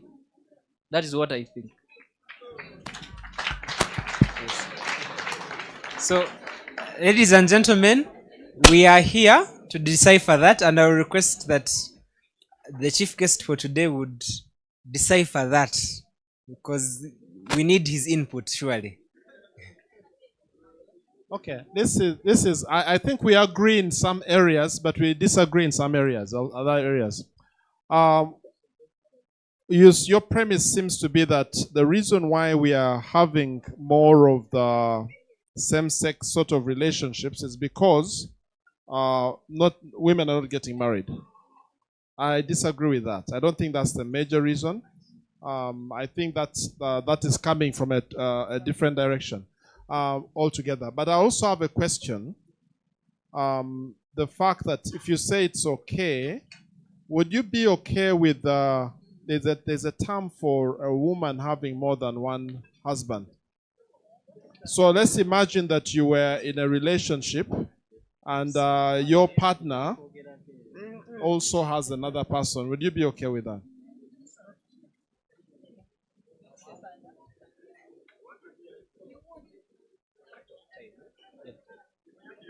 So I think there are standards of a man and a woman. So let's listen. yeah. Let's listen. Come on, listen. So and I believe even if you asked girls, a higher percentage of them, they would tell you it is okay for a man to be polygamous than a woman to have more than one man. Okay, let's do that. Yeah. Let's do that right now. Now, please, we are taking a very quick poll. Yes.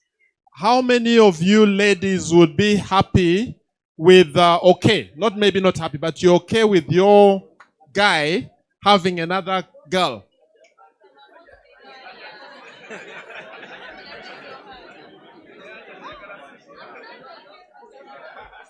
So I think your argument doesn't really stand. Secret ballot.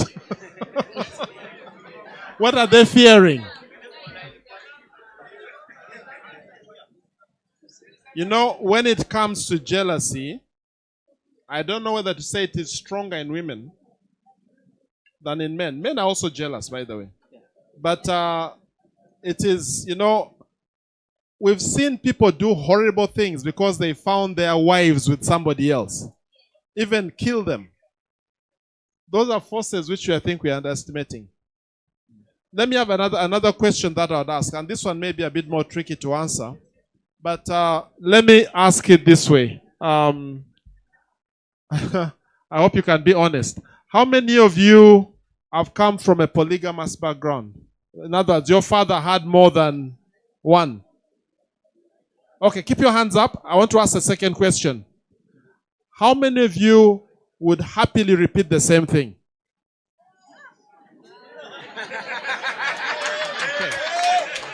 Now, some don't mind, but I can tell you that even, some people would quote the Bible. I know recently you had this big thing with Martin Semper, you know, in Parliament and so on. But you look at the stories, even in, we're going to the Bible now. Look at the stories of polygamous homes. They always had problems. There were fights, there were, you know, all this. Look at that. I think the biggest example is that of Jacob.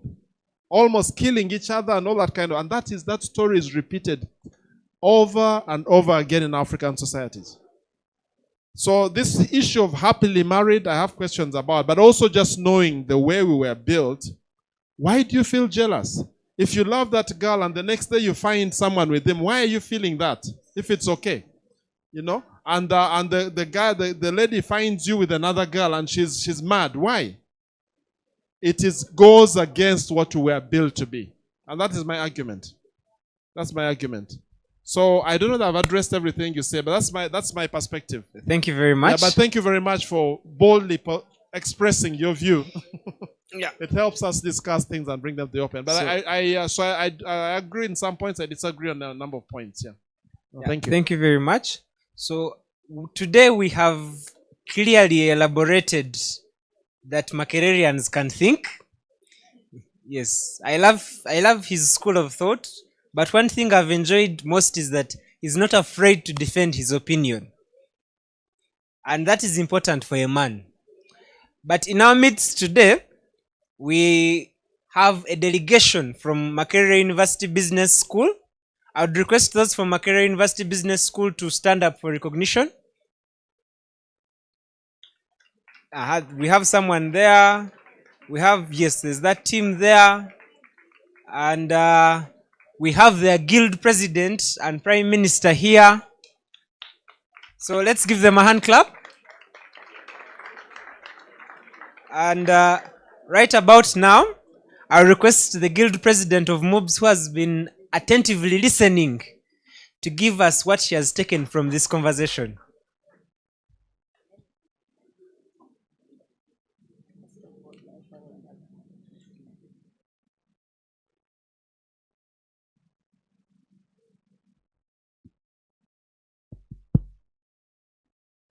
Good evening, ladies and gentlemen.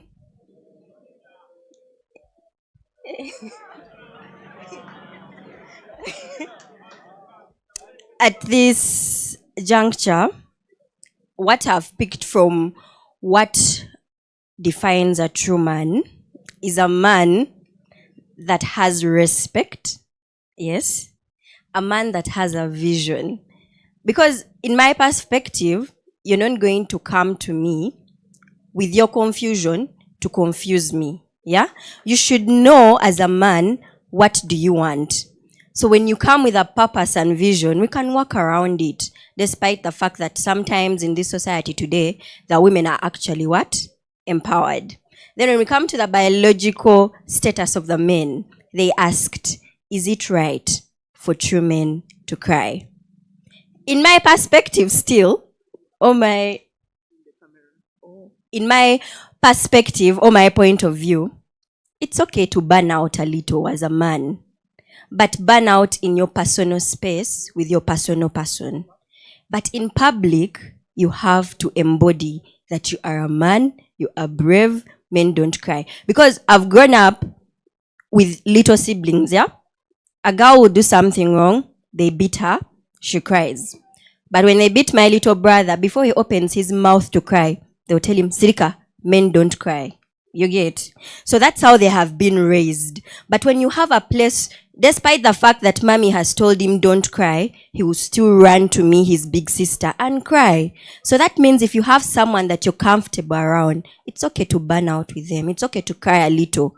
But when you're outside, be bold, be brave. Then on the point of polygamy, on the point of cheating, I am not here to justify that, because I'm not in agreement with that. The sons of Pharaoh will remain sons of Pharaoh. They will cheat. They will do whatever it takes. Because even as I'm having conversations with my girls, they keep on telling me, so the person you're with, you really think they won't cheat?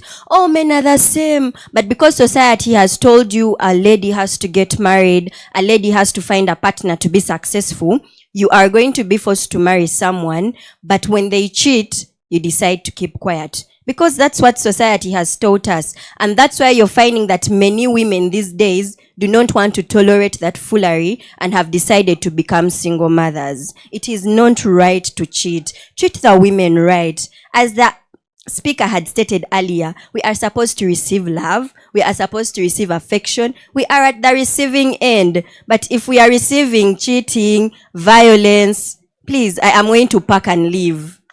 Thank you so much. Have a wonderful night. Thank you very much. I am happy to report that your parents raised you right.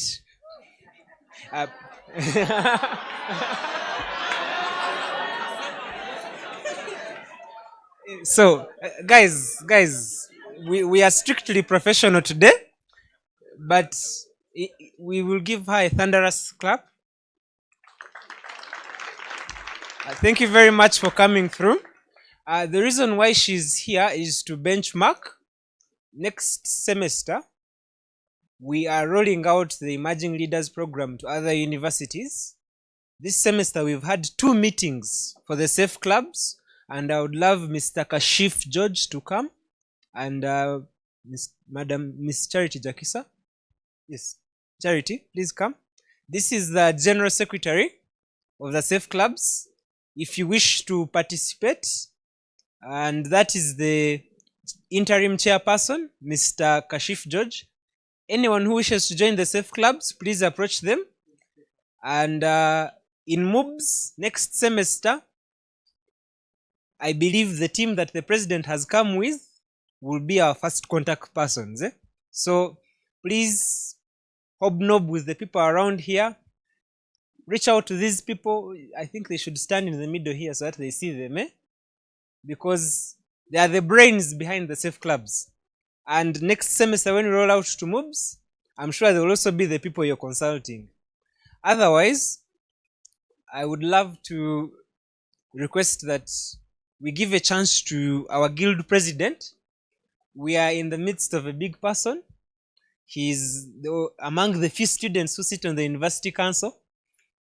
And that is not a small thing. I believe you've been sworn in? Not yet.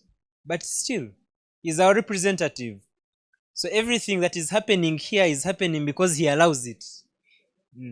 So, as the leader of the students, I will request that Mr. Sentamu Churchill James, His Excellence, can give his remarks and give a vote of thanks to our chief guest for the good job done.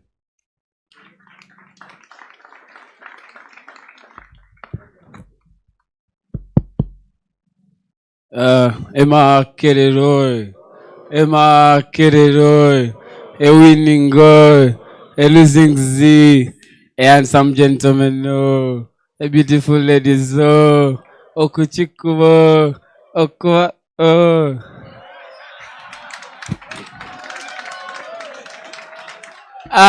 Yes, thank you so very much, Right Honorable Speaker Emeritus, our guest speaker, the team from EPL, our beloved Dean of Students and your deputy, our head of advancement, Mr. Owl, our friends and family from Magara University Business School. From Magara University Business School, members of the 91st Guild House and the 91st Cabinet, ladies and gentlemen, a good evening. My name is Sentamu Churchill James. I'm a second year student pursuing a bachelor's degree in social sciences.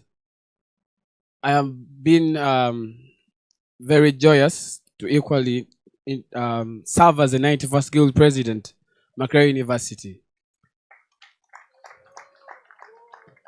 Well, first and foremost, I for one strongly believe in the fact that legitimacy still is upheld in the fact that a man is a man.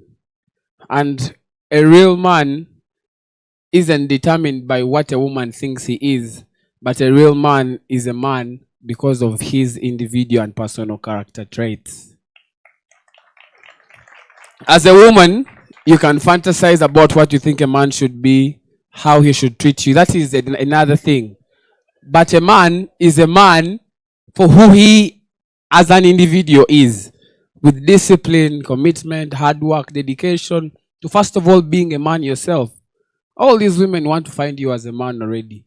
The things that they say, caring and what, those are individual character traits. And women, you're right, in your jurisdictions as women, but you cannot dictate upon who a man is.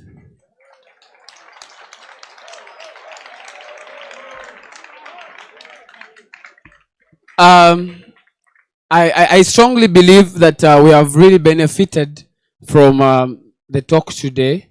It is my first Kyooto that I've attended as a Magara University student. Unfortunately, today I attended as a university students leader.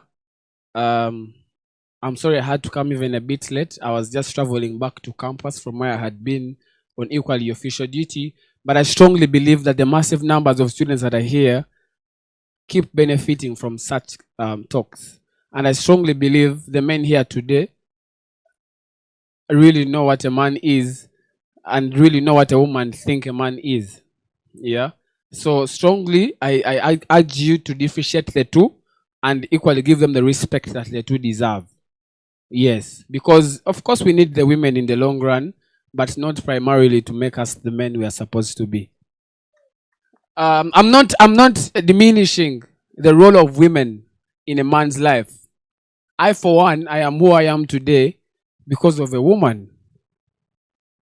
My mother taught me how to treat people. My mother brought me up in a disciplined setting. My mother taught me God.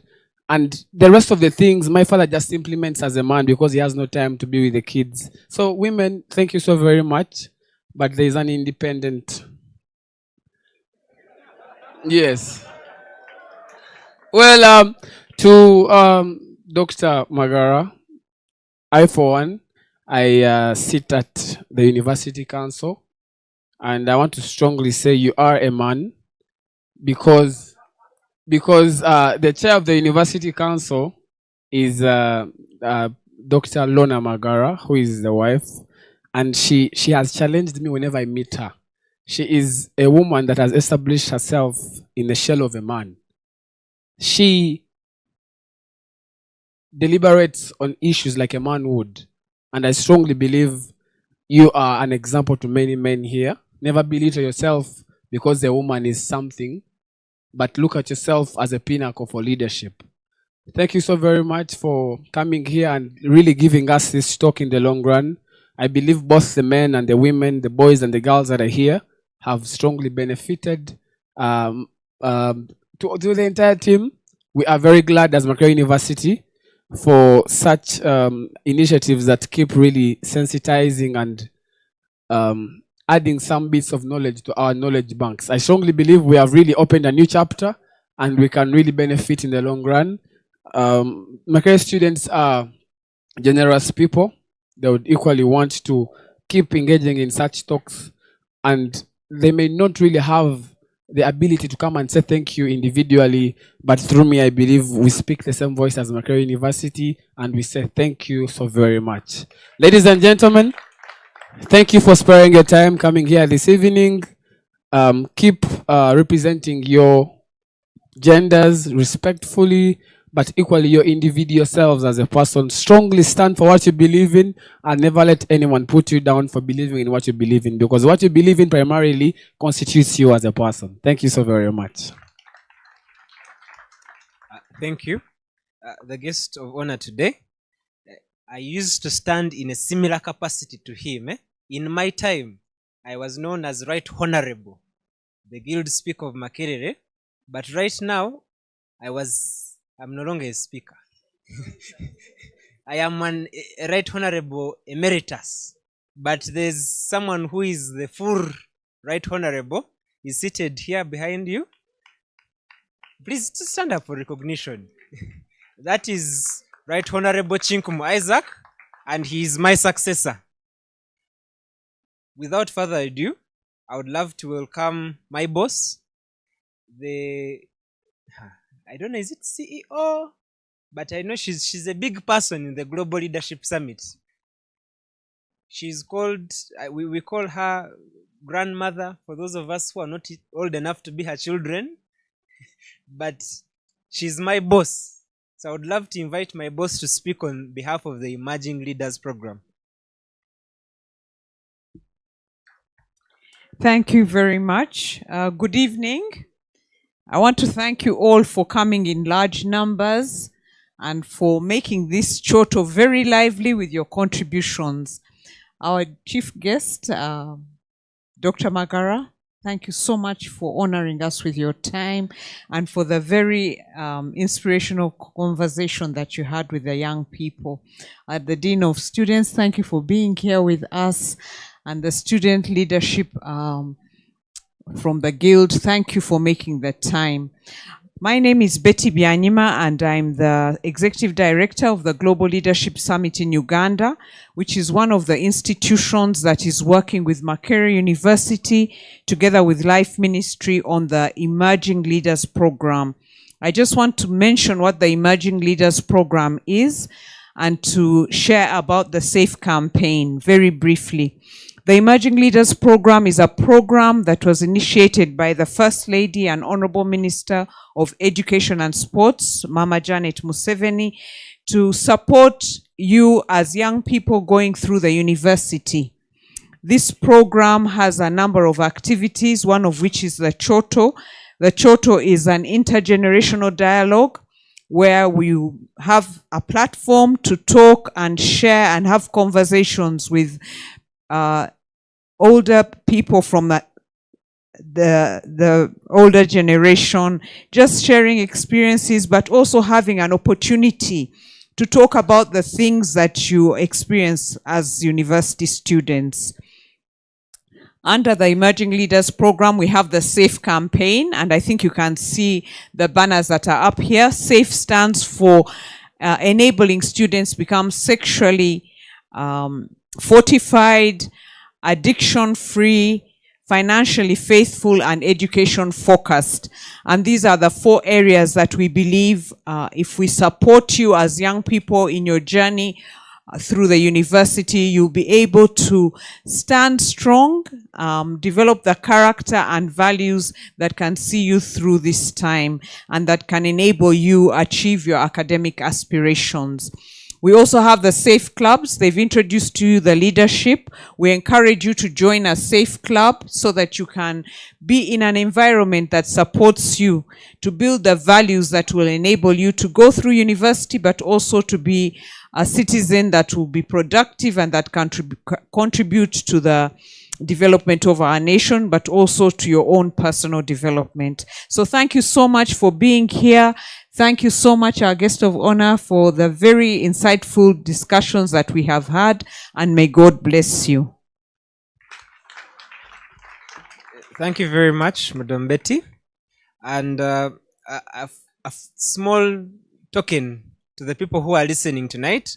When you go to your rooms and you discuss, someone has passed something by my ear and said, in a world where men are broke and the standard for relationships is money, women should not determine how many wives we have. It's food for thought. It's not the truth. It's not a rule written down. Just think about it and discuss it. Otherwise, I remain Edgar Stewart Mugisha. I would now love to hand over to the co-moderator, the current deputy speaker for Makerere University, to take you through the remaining half of this event. Thank you so much.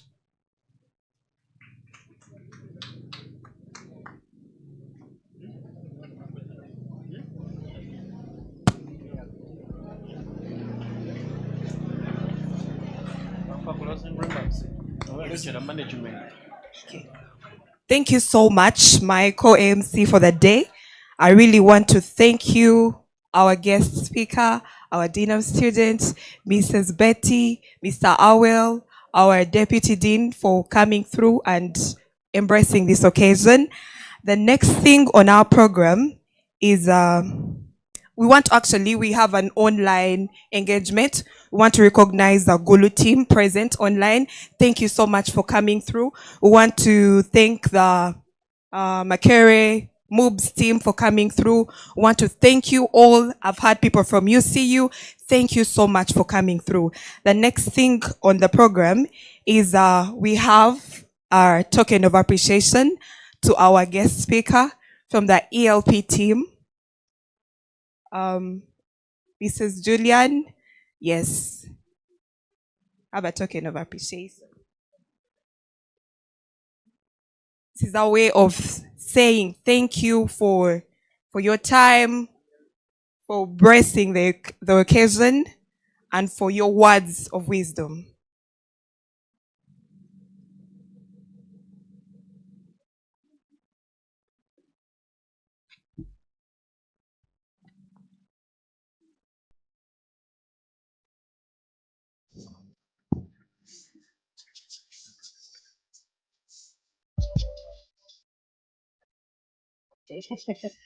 Dear Dr. Magara, please receive this token of appreciation from Makerere University as acknowledgement for your presentation to our students at Makerere University about the challenges of being a young man. And this should always remind you of your visit to Makerere University and the presentation that has been very enlightening. We thank you very, very much.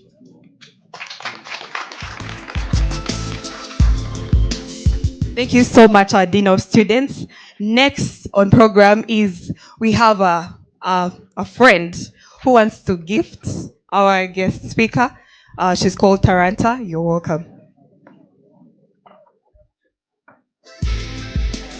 We are requesting the Dean, the President, and the Speaker to please give the guest of honor another gift, this time from a student. Please unwrap it.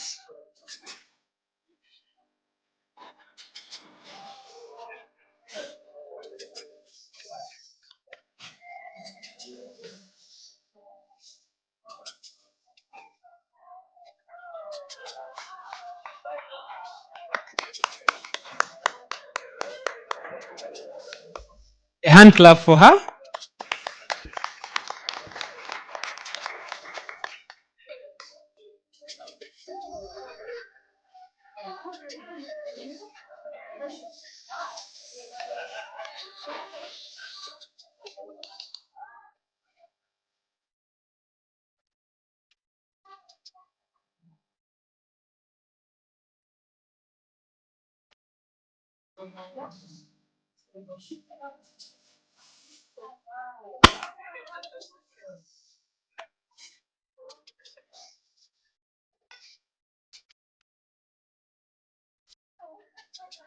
I think it's important to know who is the artist.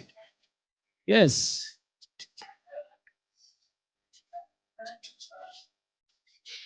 Let's get to know who the artist is.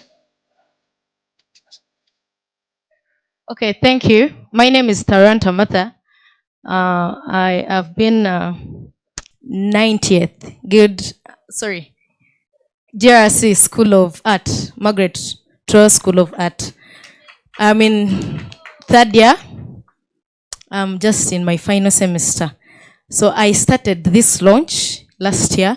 So when they were launching this Emerging Leaders Program, a gentleman also brought the portrait. Yes, and the next, they have been bringing portraits, and there have been men. So I was like, as a lady, can't I do it? So I generated an idea, and I came up with that. Thank you, Doctor, for a great message. We are inspired. Thank you, the Magara leadership, the Dean of Students, sorry, I'm off. Dean of Students and the Deputy Dean of Students. Thank you very much. I'm so glad that I have also brought the portrait. Thank you. Thank you so much. We are really, really humbled, and we take an example from her to actually be creative and appreciate. Thank you so much. Next on agenda, we are going to have a closing prayer as we close up this session. Anyone willing to give us a prayer?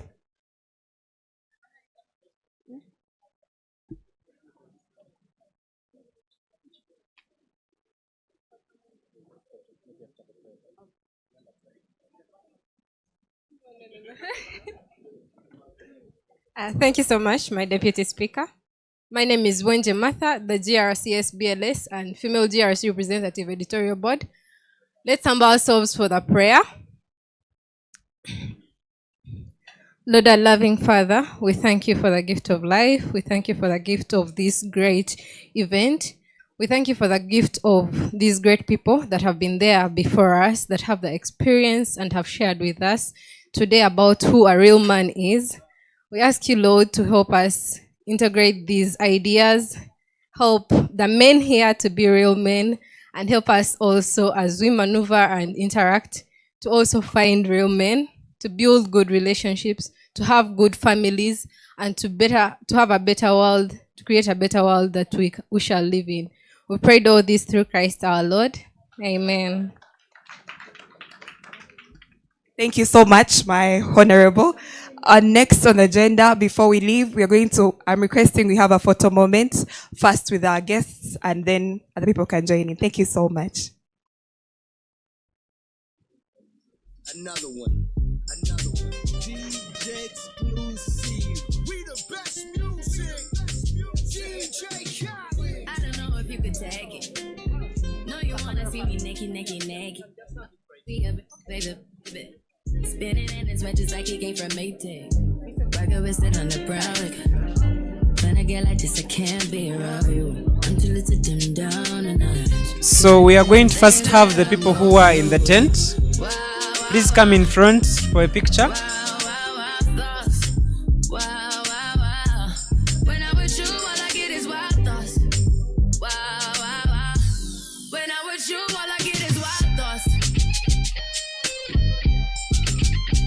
Where is the Deputy Prime Minister?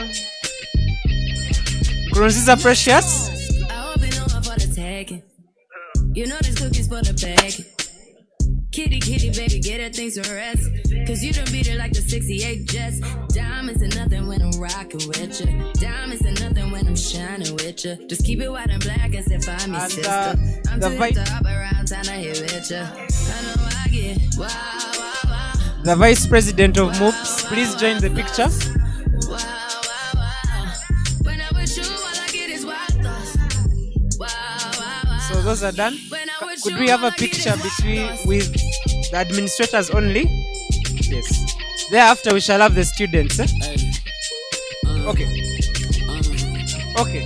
I heard that pussy for the Students. taking. I heard it got these other niggas going crazy. Yeah, I treat you like a lady. Fuck you till you burned out, cremation. Make it cream, yeah. Okay, so student leaders. Call me and Yeah. I can get it. Student leaders, please I can tell you gone join. out the doors. Careful, mama, why what you say? You talking to me like a new babe. You talking like you trying to do things. So, Now that student body leaders who are around. You saying, baby, you made me drown in it. Ooh, touche, baby. I'm carrying that water, Bobby Boucher, baby. And you know I'ma slaughter like I'm Jason. Busted, why you got it on safety? White girl wear shit on brown liquor. I probably shouldn't be around you. Cause you get wild, wild, wild. You looking like it's nothing that you won't do. What you won't do. So those who can manage, please squat, go in front.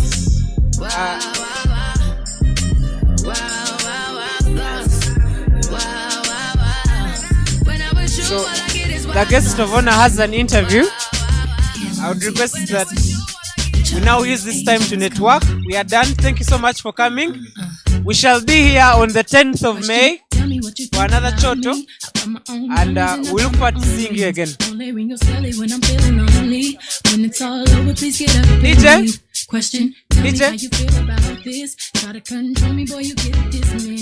we have another Kyooto on the 10th of May. Please tell your friends and prepare for it. We shall be here again. Thank you so much. New Vision TV. Stream smart, stream New Vision.